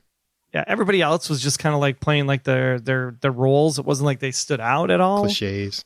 Sad that there was only one female pilot in the entire group. I thought there'd be at least 2 female pilots, if not more. So that was kind of maybe a letdown on the casting part. But at least it was a diverse cast. Amanda, how about you? Any standouts except Rooster? Yeah, I feel like I don't feel like it's due to the actors by any means, because I feel like they all did a nice job. I liked Phoenix, but again, that's to Troy's point. I liked having a woman to connect with. And so that was, I got excited to even see one like that. I don't know if that's just sad. I think it's kind of sad. I was thinking about that after where I was looking at it and I was like, oh my gosh, I'm so excited they actually have like a woman in here. So I can, I don't know. It's just nice to see that on screen. But I didn't feel like they were written in a way where they were made to stand out necessarily. I feel like it was written where they were all supposed to be kind of like Troy said, cliche and kind of generic and mediocre, which was fine because they wanted these other 3 to stand out the most. They wanted Hangman and Rooster and Maverick to stand out more than anybody else. They were montage characters. That's what they were. Yeah, they were people sure. that are great in a montage, but they didn't really pop outside of that. Although it was great that Bob, the nerdy guy, was the one that was actually the kind of the hero of the day. It's Bill Pullman's son. Oh, really? Yeah. Man. I did like his line delivery in some of those moments. He kept things a little more lively to combat Hangman's very, very overt, aggressive arrogance. I love him. He was masculine arrogance. Iceman 2.0 is what he was. And I did 100%. I did love that Maverick grounded him. He's like, no, you're not part of the actual mission team because you can't be counted on to come through for your team. And then he does come through for his team in a different way. Fun anecdote. I was reading that, for the football fight, the weird football fight that they had or football game that they had, which was obviously a nod to the volleyball game, that they were all the guys were, because they knew that this was their big, hopefully iconic scenes. They were all doing reps and push-ups and trying to get as bulked up as they could before they filmed the scene. And Monica Barbero, who played Phoenix, she just showed up. She said she wasn't having any of it. They said she didn't want any of it. She just showed up. She didn't care about any of that. She also was noted by the aviator trainer or whatever, aerial coordinator, Kevin LaRosa Jr. She was the one that impressed him the most with the actual piloting. He said, basically she handled things so perfectly and she did so well that's the one who he was most impressed with. Oh, that's cool. Mm-hmm. And I also probably want to give a little shout. Jon Hamm, I thought was a good foe for Maverick. Totally. Yeah. Absolutely. I dug him a lot. I was so happy to see him. I always love when Jon Hamm shows up. I don't know why. All right. So Jennifer Connelly, she's Penny Benjamin and technically is referred to in Top Gun 1. She's the Admiral's daughter that Maverick had an incident with. So there is a connection to Top Gun 1. It's not like it came out of nowhere. So what do we think about Jennifer Connelly as Penny Benjamin? I mean, I like Jennifer Connelly. I don't think you can go wrong with the woman. I did appreciate that there was, all of this movie just felt like a replica of the first, if I'm being completely honest. It did until the last half. I know they make changes. Until the last half, probably. Yes, but a lot of it is still very, I don't know. It just feels like we're going through a lot of the same loops and a lot of the same processes. But I did like that it was, the romance was less obnoxious in this one than in the first, because 80s cheese was real hard in Top Gun 1, where Top Gun Maverick, his romance felt more mature, it felt more adult, it felt like... Yeah, it's a little ridiculous in the first movie. And also, you don't have this all those billowing music sheets when they're having the sex. Yeah, this and music in the so back every tongue time they see each other and all of that. So I appreciated that. And I liked that there wasn't anything really wrong with them that needed to be fixed. I felt like that would have taken away from the movie. It was just like they were just trying to show up and be there for each other. And then it was sad, obviously, when he had to leave. But she was still there. They tried to trick you out, but she, there was just no real drama between them. And I liked that. It was just fun. Oh, and I liked her daughter. I mean, it was a nice relationship. Don't break her heart again. That was funny when when he drops from the window. Drops from the window. I like their dynamic quite a bit. I think Jennifer Connelly can't do wrong. But I think there was a little bit in their relationship that was about him not willing to show up, right? Because Sure. It's a lot of what he's dealing with in his grief over Goose is that he's having a hard time just committing and being there. And you see a little bit of that kind of breakthrough when he's, flying the jet and trying to get to Mach 10. He's doing it for the team, but at the same time, Maverick's still about Maverick. So he has to have this relationship with Penny in order to really figure out, will I actually put somebody else first before myself? Because that's really what he's trying to do for Goose's son in the entire movie is put him first over Maverick's needs in a lot of that way. That's a lot of Maverick's character growth in the second film. Yeah, it's sad it took him until he was almost 60 to be really selfless. Yeah. So, you're right. He's just constantly going. And it takes him getting grounded, basically. That's pretty funny. But even though I feel like the relationship probably took up more screen time than it needed to, it was nice to get a little bit of more of a human element and get, that's how you get some of the background between what happened with Goose's son and whatnot. Val Kilmer's return as Iceman. So, a lot has been talked about with Val Kilmer and the fact that he has cancer and whatnot. And so he can't speak very well. You can tell by his condition. It's very hard for him to talk. And But they found a way to work him into the scene, and before his character passes away, and also Iceman's instrumental in getting him back to Top Gun. I thought this was a beautiful setup and scene, and I thought it really, really delivered, especially with as limited as Val Kilmer is performance-wise right now. Yeah, this is one of those points in the movie where you just lose it if you're a fan of the original in any way, shape, or form, or especially a fan of Val Kilmer's. Yeah. Just knowing that these two were just sworn enemies in that first movie until the very end. And then when you get the story in this movie about how every single time that Maverick was in trouble, it was Iceman who had his back and got him out of trouble and got him back to Top Gun. And then when Val Kilmer actually speaks in the movie, I mean, that was just like, part of it takes you out of the movie because you're just like, you're hearing Val Kilmer speak and you just feel bad for Val Kilmer. But at the same time, it's such a great bro moment that you're just like, man, I wish I had a friend like that. Mm-hmm. Like, at this age, someone that's just always got your back, always looking out for you. And he's always going to be there giving you the good advice. And he gives good advice in the entire conversation that they have, both verbally and non-verbally. He also knows what he should be doing. It's just it's like a fatherly son relationship. I feel like it's surpassed friendship to the point where Iceman is really like, no, you need to be here. You need to do this. You're the perfect person for this. You've got this. Like, I will support you. I've got your back. I will make sure that you are involved in this and everything. And I don't know. It was just a parenting type of thing is kind of the dynamic that I got in a way. True. Yeah, it's true. He's like, look, you're still a kid, apparently. So here, let me tell you what you need to do as an adult. Yeah. But I mean, that moment when they're hugging, I think even if you're not a fan, if you've not watched a lot of Val Kilmer's work, if you're not super familiar with him, maybe you're younger, maybe you didn't watch the first Top Gun. One thing I will say is that this movie did a great job of filling in the blanks without it being a bunch of montages or flashbacks, which drive me crazy with these types of sequels years later. And because they had built up their relationship, and you can see that this man, I mean, his character in the movie is going through health issues, and you get that before you even see him. And so you're prepared for that. Regardless, I think it hurts you. It makes you sad. But for fans of Val Kilmer, to see him in that condition, to see anyone in that condition, that made me so sad. And every time I think about it, it makes me so sad. But I also feel like it's very honorable the way that they handled it, where they didn't shy away from his condition. They didn't try to, make an excuse for it or find other reasons behind it. They were just like, no, this is very real. The actor has a health condition, and let's write that in a very respectful manner.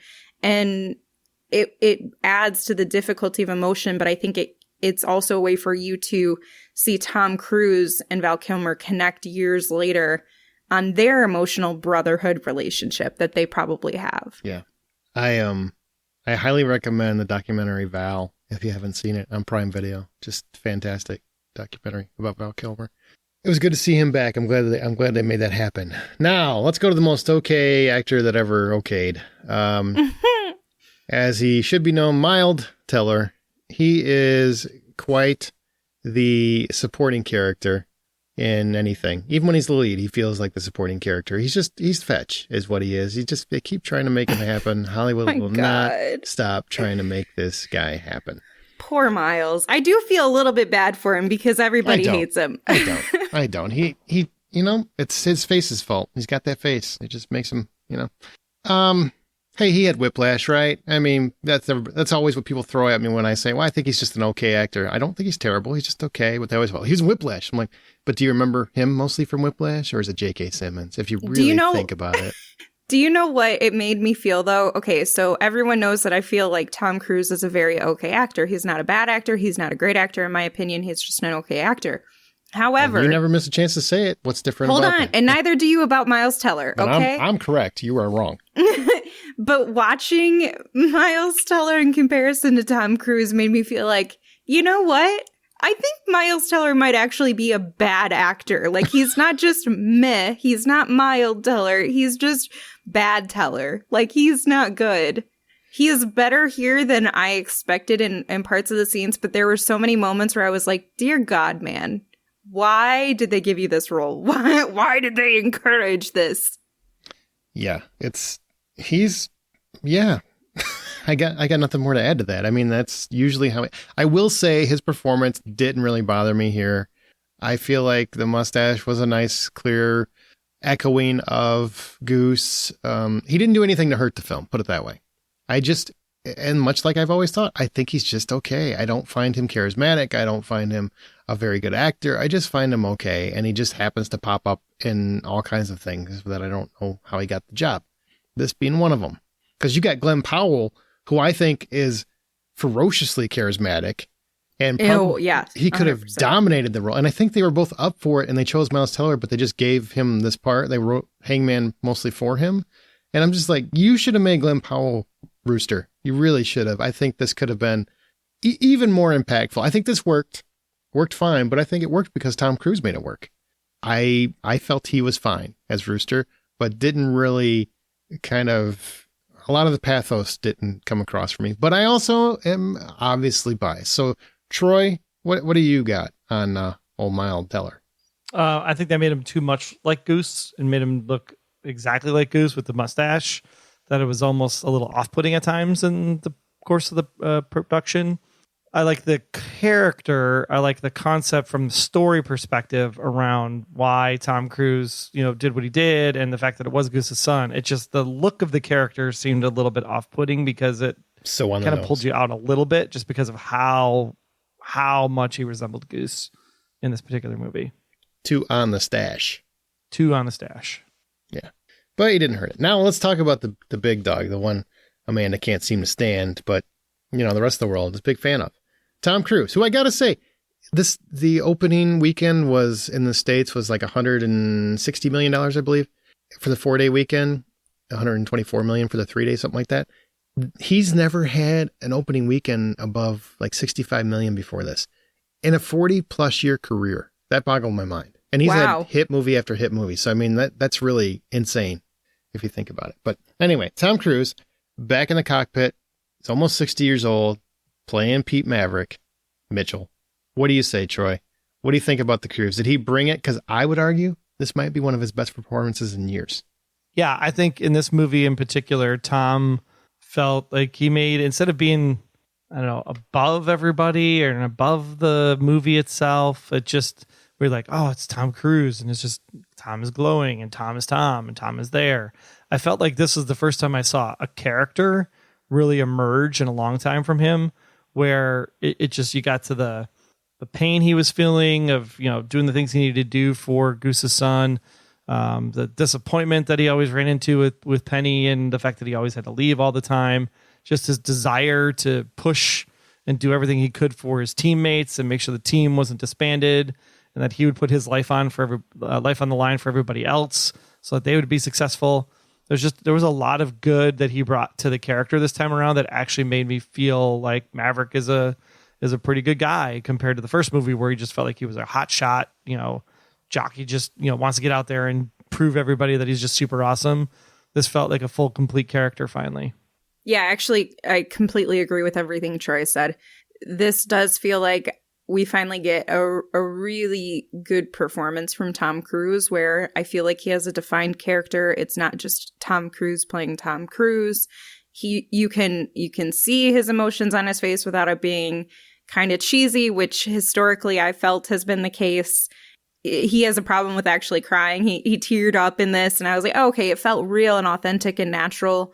And it made you engage and feel sympathetic with him in his situations, while also, like, the moments where he's frustrated and angry, and you can tell he's just like, I don't want to listen to you. I don't care what you have to say, especially when Jon Hamm is talking. You buy into all those moments. You buy into why he does what he does. You buy into why, Goose's son is so cheesy. Rooster. Why Rooster is, struggling with the notion that Maverick did something behind his back, and you're like, how, why would somebody do that? That's pretty shady. But because Tom Cruise delivered, that moment where he explains it so well, you are like, okay, I can understand why he's doing this. He's doing this to be this kind of honorable man that he wanted to be, that Goose's death made him turn into. And that is attributed obviously partially to the writing, but a lot of it to Tom Cruise's performance. So the fact that I wanted to go back and see this movie again, I think speaks volumes coming from someone like me. Well, two things. One, I think Rooster is a ridiculous name. I agree. It's a little too close. They're But so cheesy. it's better than Gosling, right? Because that's a baby goose. I'm just saying. That's true. What if they had Gosling and it was played by Ryan Gosling? Oh, that's too meta. I can't handle that No, much I love meta. it. I love it. So Could you meta. imagine Tom Cruise and Ryan Gosling doing this movie together? Even think how much awesome that movie could have been. Think how much more awesome that could have been. Oh my God. Yeah, there were specific scenes where because I have been a longtime fan of Tom Cruise, and I know he can act. I'm sorry, Amanda. He can. He used to do a lot of dramatic roles before he stopped. A Few Good Men's fantastic. Rain Man is fantastic. Color of Money, he was wonderful in that. Like, there's so many movies where he really acted. But I agree, he hasn't done that in a long time. He's been kind of doing Mission Impossible, Jack Reacher style movies, and that's about it. I really felt like this matters to him. Like this particular role, and I think he cares about his movies across the board. Like I said in the last episode, I haven't ever heard from anyone that's worked with him that didn't feel that he gave his all. Like he's the first guy there, he's the last guy to leave every day. So to me, it was nice to see that he felt so much more impacted by this character that he had to deliver even more than he normally would, because he does have several emotional moments with Jennifer Connelly, with Rooster, even when he's having I gotta prove that I am the guy to lead this, right? Where they basically kicked him off because one of his pilots, lost the aircraft. Can't do that. It's bad. So he comes in and he's doing it under 2 minutes and 15 seconds to prove that it can be done. Even that, there's a lot of grunts and groans, like old man grunts and groans, it felt like he was getting across, I'm not young enough for this anymore. Like, this is harder on me than it would have been. Like, that felt to me, he was actually acknowledging his age to some degree, which he normally doesn't do in films. Ooh, like he this. looked, you could see on his yeah, he's not tired. looking as youthful as he used to. Yeah. And, in the scene where, he's in total Maverick mode where, they crash and everything else. And he's basically scolding him for saving his life and stuff. And then he also just goes and steals the F-14, which, why would you have an F-14 there other than, hey, Top Gun needs one in this movie somewhere? A lot of that stuff, but all that stuff just gassed worked. up, no mechanical Of problems. course. Like, everything's ready to go. Good to go. Good to go. We keep these babies ready to go. Still just in had case. ammo in it, everything. They never know when Maverick's going to drop by. But you let that go because Tom Cruise really, really carried the movie all on his back. And he even got a lot of humor in here. And there's one scene in particular where I thought he really, really delivered, not including the Iceman. I think the Iceman scene was great. He really, really got me misty-eyed in that scene. But when he's looking through the bar and he's seeing Rooster singing the song and, he's feeling that gut punch of how he kind of failed him, how he failed Goose. I felt like Tom Cruise really delivered in that moment, and it was a really important moment for the movie. So I props to Tom Cruise. He gave a real performance here. That leads me to the dogfighting. Now, most of this is real shit. S-H-I-T, Troy. Real stuff. Most of that fighting is real, and I think almost all of it is real. And there are some scenes where the planes are the jets, the F-18s, whatever, they're doing all of their business, and I couldn't believe what I was seeing on screen. The windabout one that I'm talking about, where he's going and they're just wrapping around each other as they head spiral down to the earth, that was phenomenal. Oh, that was a good one, yeah. That was phenomenal. And then the entire last 45 minutes. I mean, let's talk about the dogfighting, Amanda. What did you think about the dogfighting? Oh my God, all of it was insane. Obviously it felt real because a lot of it was real, to the point that Glenn Powell got sick while filming the F-18 scenes, but he would go, this was a quote from the aerial coordinator, he would go and take care of his business and then get right back in the game. Of the most impressive things was watching how some of the cast were able to process that and recover themselves. This dude was so dedicated to making sure that he got things done that he was like, I'll go throw up now because this was pretty terrible, but I'm going to get right back in the cockpit. And I love that. And I love that you can feel on their faces that they're genuinely kind of scared or they feel really confident.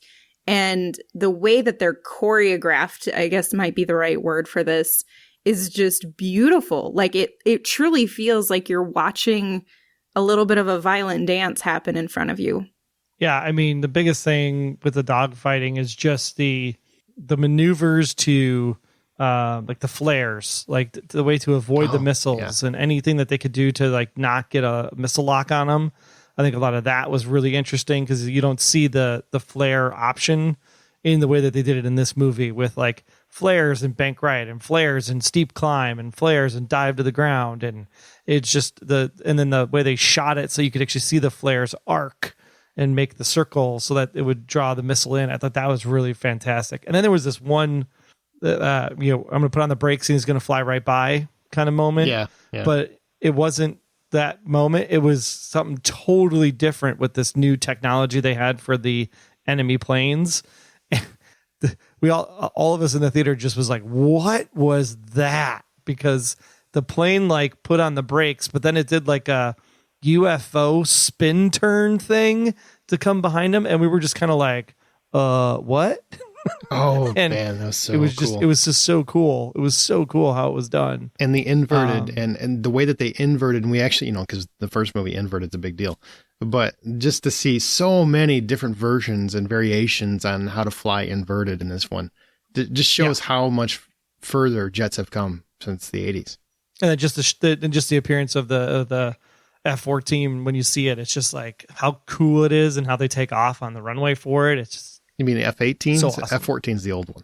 Yeah, that's what I'm saying. The F-14, when they find the F-14. Oh, I got you. Okay. And they use it and they take off on the runway and just seeing the wings expand on it and like just like such nostalgia. They did such a great job with like the spatial orientation of everything because you really felt how big these were. You felt how complicated the older models were and kind of simplistic the newer ones were.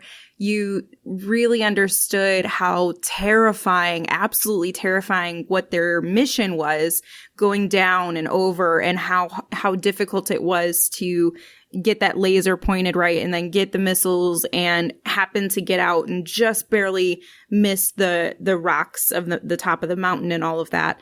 And one of the scenes that I think like built a lot of really great tension is when the enemy planes come in and they're trying to pretend. Oh, it's so funny. They're trying to pretend like they're one of them, like, hey guys, what's up? And they wave to them. That was so and then funny. they get into like this formation and all of those moments. And I'm not and was never in the military, but it made me feel like, oh, this is like super military stance. Like they're talking about the formation. They're moving into a specific formation. So everything felt very intentional and deliberate and I don't know, just really well executed. Every moment had to be perfect. And you really got that across because of the way it was filmed, the way that the actors were responding to things. If there's not precision in every moment, somebody's going to die. And because they set it up with a character nearly dying earlier in the movie when they're doing their practice runs, you start to understand the gravity of the situation. And all of those moments that they're in the air has then becomes so built up with tension. And you just figured somebody's going to have to die in this suicide mission, but the fact that they keep them all alive was great. And I really admired how they decided to show you through, basically a digital reenactment of what they had to do so that you understood. I feel like in the first movie, it was just planes flying against each other and it was cool. But in the same token, I didn't know what was going on. I mean, it was hard to kind of get your grounding.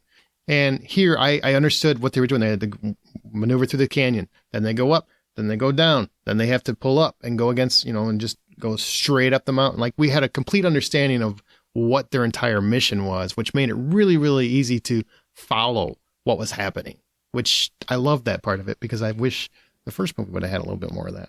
That's a great point. So there you go. Okay. So any other final mentions before we let Amanda go? Yeah, there's a reason why this movie was really good. It was because it is Star Wars: A New Hope in a lot of ways. You have an old man who is teaching a younger man the ways of everything that he needs to do. I get it. So he's Obi-Wan, and sadly Rooster is Luke. Ugh, God. All right, and with that, Amanda's out of here, so we're going to move on to Stranger Things Season 4, Volume 1. So, Ken in Chicago, again, next time make a request on Patreon, okay? So, we have Elle off with Dr. Martin Brenner, who is definitely not dead. You surprised by this, Troy? No, okay. Not at all. And this will be spoilers open, so if you haven't seen Stranger Things Season 4, Volume 1, I can't help you. Okay, she almost... Just 7 episodes, just so everybody's aware. Yeah, there's 7. It was weird. It was originally supposed to be 5 and then 4 in the Volume 2, and then they changed it to 7. That was a weird change, but whatever. That's because there's 4 episodes in Volume 2. They just squished them into 2 episodes. Right. Because of the run times. Oh my gosh, the run times in this season are nuts. We'll talk about it. Hang on in a second. So after she split Angela's head open, that's when she leaves with Dr. Martin Brenner to kind of get her powers back. And I gotta say, like, are there no parents in the skating rink? I don't understand why nobody's coming to Elle's, benefit here. There was no adults there. It was like all high school kids, maybe a few college kids, but there was like no parental adults. But they had like the biggest bullying session since Carrie, and nobody can step forward and be like, hey, it wasn't really her fault. Like, she split that girl's head because she was kind of a bitch, right? It was awesome. That's what it was. So the other characters, Mike and Will, are off searching their feelings as they're on the run with Jonathan and his buddy. Dustin and Steve are back together. Love those two together, as Steve is babysitting again while Lucas, Nancy, and Robin join in, trying to save Max and others from the new demon, Vecna, who has framed new favorite character, Eddie, for the murder of several teens. And man, I don't know where to start, but what do you think of this new... Well, first, let's talk about the runtime. So you don't like this new runtime thing for the season, right? Where they're basically almost movie length most of the time. Yeah, when you think about sitting down and watching a TV show, you have this standard 44 minutes, possibly 55 minutes if you're watching HBO, but there's like a time frame you're expecting in these things because maybe you want to get a workout in and you're going to watch it while you ride your bike or do some yoga or whatever it is you're or washing some dishes or what have you. Like, there's an expectation of like how long I have to watch this. And when it's like 123, 116, 108, it's like just pick one time and stick with the consistency, I think would be helpful. At the same time, tell a good story and tell a story you want to tell, because I think that's also a very valid point. The thing with this is that it was just like, at some point it's like, I gotta pee, especially if you're doing the binge. And it's just like the pee breaks are like built in to be like at like the 120 mark, and that's like in the middle of episode 3. So it's like I gotta go. I gotta pause it. I don't want to pause it. Okay, I will say I did feel like they were longer than they probably... I don't want to say needed to be, because I never felt bored, man. Like, I was interested the whole time. So, yeah, more Stranger Things isn't a bad thing. To me, it's like, you obviously have more episodes here, so why not just call it more episodes? Why does it have to be number 9? Why not make it 11? There you go. There's a nice nod to your own show. It's a fair statement. It's weird. It's weird how they're doing it. But as to the show itself, what do you think, first of all, of the new villain Vecna, and especially that tie-in where was the kid's name Henry? Victor Creel's son, was his name Henry, I think. I don't remember Victor Creel's son's name off the top of my head, because I was so like, Vecna is. What? Because you and I both thought pretty early that or maybe it was Henry was the orderly's name. Maybe that was the name. But just the same person. Yeah, well, they're all the same. So somebody's a Henry. But the orderly that's talking to 11 when she's trying to regain her powers, or when she's reliving the past. Regaining her powers. Reliving. I think that's the thing that's most confusing about this season. A little bit. Is that a lot of what we see happen in the pre-season room, 1. Pre-season 1. It's actually pre-season 1 stuff, even though you think you're experiencing it as modern day, because you have to remember she goes into the deprivation tank. Right. So what you're seeing is actually a memory. You're not actually seeing current state. And so back in that pre-season 1 state, even though 11 looks much older because she's obviously living it as her current self, going through that memory recall, she runs into this orderly, and orderly is telling her of like there was a person that could do this trick, and it was number 1. And the minute he said that, I was like, oh, that dude's number 1. Oh yeah, same here. I'm like, okay, so he's number 1. Yeah, that's pretty good. But I did not see the connection to where he's Victor Creel's son, who actually murdered his whole family. and tortured his own father. And then, becomes Vecna. Like, really 11 made him happen. So now we've got a full circle to connect all these dots. And I thought that was a great reveal. Do you agree with that? Or 100%. I think it's what saves the season, actually, because saves for a lot of the season, what? For a lot of the season, you're kind of like thrown around a lot. I think is one of the things that's kind of jarring this time around. You have the group of people that moved on with the buyers, right? They went out to California at the end of last season. And so you got, 11, you got Jonathan, you got Will, and their mom, and then Joyce. And it's just, they're all out in California. So you have like that group of people that are doing stuff. And then you have the kids that are now in high school. And so there's a jarring move there of like new high school people you're trying to get where are like trying to figure that part out. And it's like, oh, okay, they're in high school, they're in Hawkins, the gates have been closed. It's maybe a couple of years later. So they can get that, the kids look older because they all, are 45 now by the time they're filming this. They are. And they're then buying beer. You have the whole Hopper sequence in Russia where that's all going down. So it jumps around between these three different parts. So it's not just solely focused on Hawkins and the Upside Down and the things that are happening. So you have to kind of like play with those three things for 4 to 5 episodes before the really starts to get going. It's really episode 4 that really goes, oh, okay, this is what the season is about, and really ropes you into the stakes that are at play. And then like 4, 5, 6, 7, it's like watching a feature-length movie, all 4 of those episodes. Those first 3 are a little bit slow, in my opinion, until you get to episode 4. Man, I don't agree at all. I love, minus the Russian subplot. The Russian stuff isn't working for me at all. I feel like that should have been half of an episode, getting him back. Like, I just don't care. It's ridiculous how he survived. Because it wasn't as cool of a reveal. I think that's what it was. Because like at the end of last season, you're like, oh, well, this just makes so much more sense. He like jumped into the Upside Down, into the gate, came out on the other side. And then when it's revealed that all he did was get blown down to a floor below. Stupid. That's stupid. Like, just dumb. Wait, so she didn't think to just check real quick. Maybe he's on the ground. Maybe he hit the turf. And I'm trying to figure out, like, how do you survive an explosion that just wiped out all those people that were there? But he survived. That's a dumb explanation. You're right. The Upside Down and coming out in Russia is what I think everybody kind of thought. And then you get the actual reveal and you're like, that's absolutely ignorant. That's an ignorant Especially answer. because you see the Demogorgon at the end of the season. Right. So you're like, well, clearly they had a gate in Russia or wherever the prison is, Yep. Alaska or whatever it ends up being.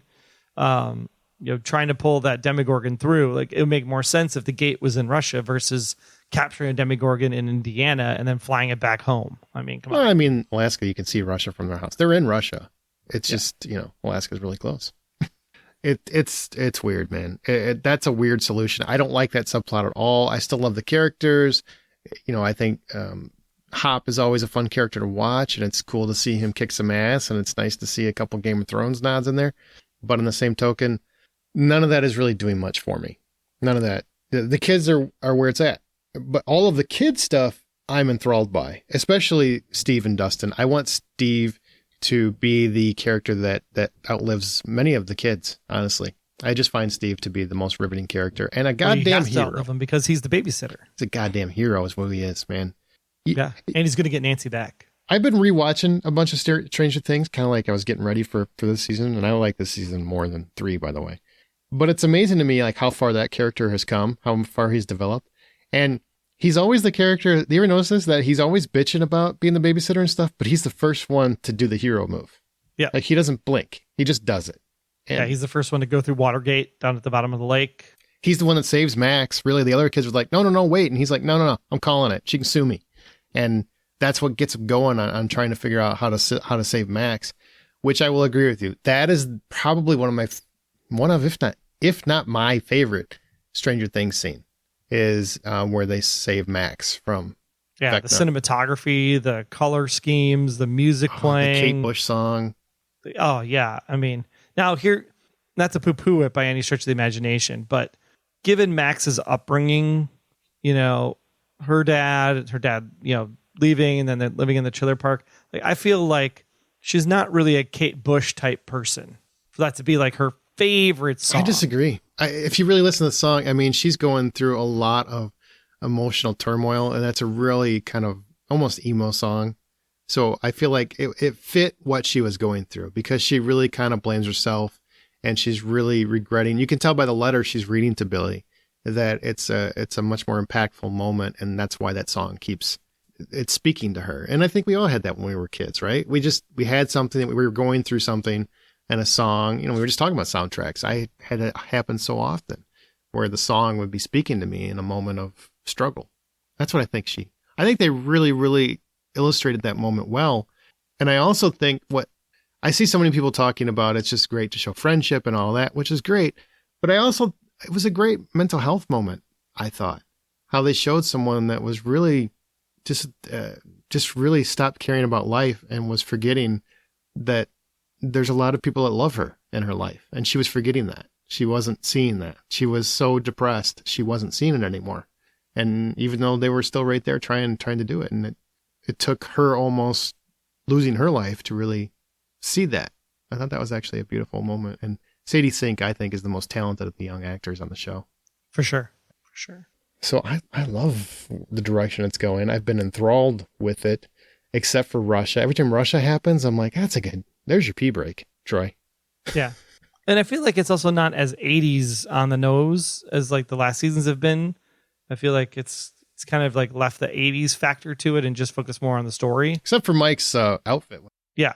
His outfit's pretty dated. Not going to lie. The other things that I think that are really good inside of this season, you get to see the town itself is kind of like, yeah, what's going on in our town? I'm kind of done with this. Like the town is finally starting to fight back against the upside down and the things that are happening. So it's great to see the town get involved. And the parents are involved. Locations within the town, and the parents are getting involved. I think it's good too. Yeah. How do you feel about? I mean, so poor Eddie. They're just jumping to poor Eddie. I mean, I love that character. I don't know about you, but I'm really starting to take a liking to him. And I like the writing around the whole. Well, Eddie might not be the one doing the killing, but he's like the possessed channel for the devil's cult or whatever. And they call it the Hellfire Club. That's a total 80s, total 80s thing too. That was big in the 80s. So like that part was really good. I'm really more enthralled with the 11 storyline as that was progressing and how she's like dealing with the stuff and reliving the memories. And you're like, cause when you come into the season, you're just like, well, what are they going to do? Right. The Mind Flayer or one of his, if it was not the Mind Flayer, it was at least one of his like really, really, really high up henchmen. Sure. And, he's dead now at the end of the third season. The gates are sealed. It's like, how do you get back to the Upside Down? So trying to figure out like how the Upside Down would crack open again, I think is a really great thing. And then tying it into this explanation of how the big bad was created in the first place, because they assumed that this person was like a lieutenant or a general for the Mind Flayer. And that probably wasn't that at all. He's just possessed by the darkness as he gets sucked into the first gate that 11 opens, before this show even starts. It's that original gate opening where Vecna actually gets created as he's getting sucked in. So is there anything you don't like about the season so far? Just how long the Russia thing's been taking. Because he should have been out by now, right? I mean, it's 7 freaking episodes, man. It makes sense. You're trying to build it up for the climax of the 7th episode and get them all together. This is where, we're going to like have the whole, like he's going to see Joyce and they're going to embrace. And it's like all the emotionalness is all saved up for the 7th episode. So you get it. So you got to kind of drag it on. And then you got to manufacture enough stuff for Joyce to have to do something. So the whole Yuri, the peanut butter smuggler storyline comes into play. All of that stuff is just filler to make the emotional parts hit in episode 7 versus episode 3. Yeah, I'm not a big fan of that. And I feel like there's maybe like one too many characters at this point. I can't put a finger on which character there's too many of, but I just feel like they've got too much going on. It's too busy to a degree. Well, because you have like the original crew plus Max plus Robin plus Eddie plus they go find Susie. And it's just like, okay, like how many more like people do we need to add to the ensemble? Can we get back to the original 4 at some point? Yeah, and it was weird how Susie keeps saving the world. Like it just feels like that's a very convenient plot device at this point. Like 2 seasons in a row. Yeah. Yeah.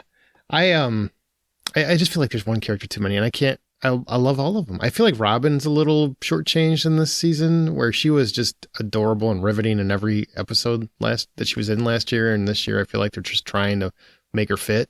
Well, because she's not a love interest for Steve. She's trying to be best friends with Nancy. Well, Nancy's trying to figure out her crap with Steve and Jonathan. And it's just like, yeah, Robin's just kind of left as like the, hey guys, include me. Yeah, and Will is just over there kind of being there's a lot of people talking about his sexuality these days, like is he gay or is he not? I mean, his mom alluded to him being gay in the first episode, so I just assumed he is. And why is that even a story point or a factor? I don't know. I feel like maybe he has a thing with Mike, or he cares about Mike, and there's a relationship there, and that there's probably some understanding that needs to happen before the end of the season or whatever. But maybe. I also think, if he is, he's great. If he's not, great. Just tell me the Stranger Things story. Will's also the character that is the most, what do you want to call it, hampered, because he was the boy that was missing for the entire first season. Sure. So you don't get to know Will until the end of the whole thing is done. And so really the whole team became a team without Will. So now that Will's in the picture in the second and third seasons, it's kind of like, it's awkward. I don't care about Will. Yeah, it's kind of awkward. It's ill-fitting.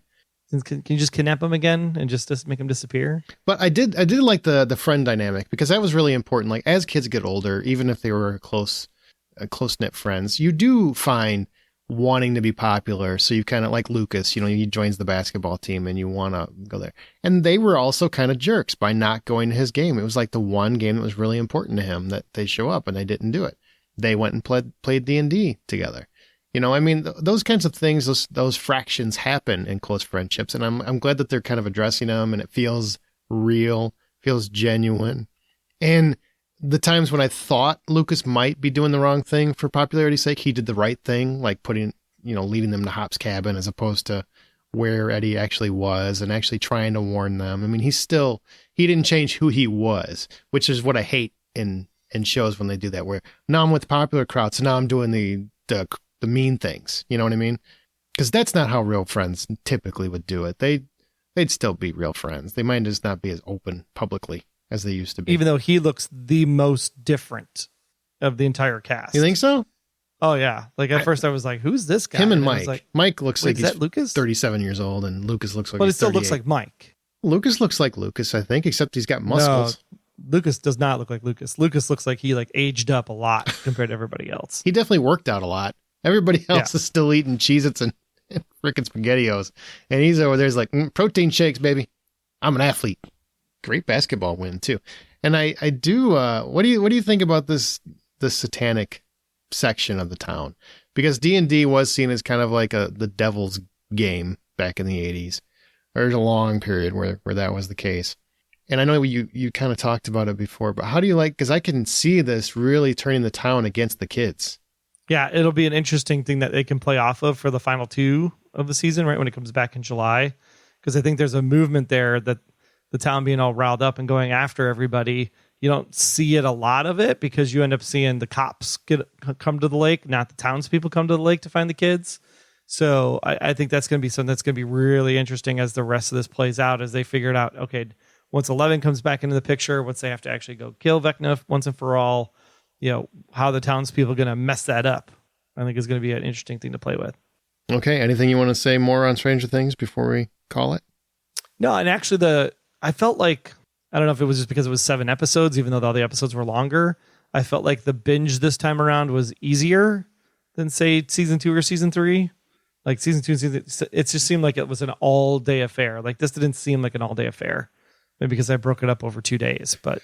Well, I think for me, I mean, I'm such an 80s horror kid, so a lot of these really speak to me. But this is such a Nightmare on Elm Street vibe all the way through, for sure. Even with the Robert 100%. Englund popping up as Victor Creel, which is a nice nod. There's a lot of nods, obviously, to all kinds of 80s films, but to Nightmare on Elm Street in particular, because, first episode, I'm like, so the villain is basically Freddy Krueger? That's what I'm getting? And yeah, and except in this one, he can attack you when you're awake, which I really love. And you and I were talking about, like, one of my favorite moments, I think, in this first batch is in episode 7 where he gets Nancy, because it was a real play on audience expectations, really. And actually, episode 4 was too, because so many people were talking about how emotional they got. I just assumed that Max was going to die in that episode, and she didn't. Thank God. And I love that how she came out, made me cry.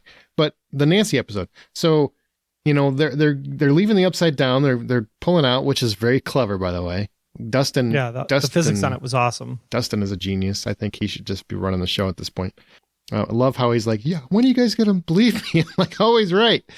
That's like a little huge, right? So they're coming out and you just know it's going to be Steve, right? You just know because he's the guy that's going to go last. So there's no way he gets out of the Upside Down. He's going to be trapped there or get killed or something. And it's Nancy, and it's a real clever play. Even though it feels like we should have expected it, it's a very clever play. And that's the one that got me. That one really got me. Yeah, and the fact that it's preying off of your fears. Yeah. It's very much like not only the Nightmare on Elm Street, but it's also an it factor as well. Yes, very much so. Yep. Good call. It's like a good combo between it and, which is still that Stephen King vibe that the show is always going for, and also one of the best horror movies of all time. Yeah. Cool. All right. Well, I think that's it then. So I can't wait for July. Was it July, right? July 1st? July 4th. 1st. I think it comes out July 1st. Yeah, that weekend, the holiday weekend. Can't wait. That'll be all I do. Screw fireworks. I want to watch Stranger Things. Exactly right. And that's going to do it for this episode. I hope you guys enjoyed it. Ken, it's called Patreon. Go there. All right. Remember, guys, the next time you head to a theater, buy popcorn.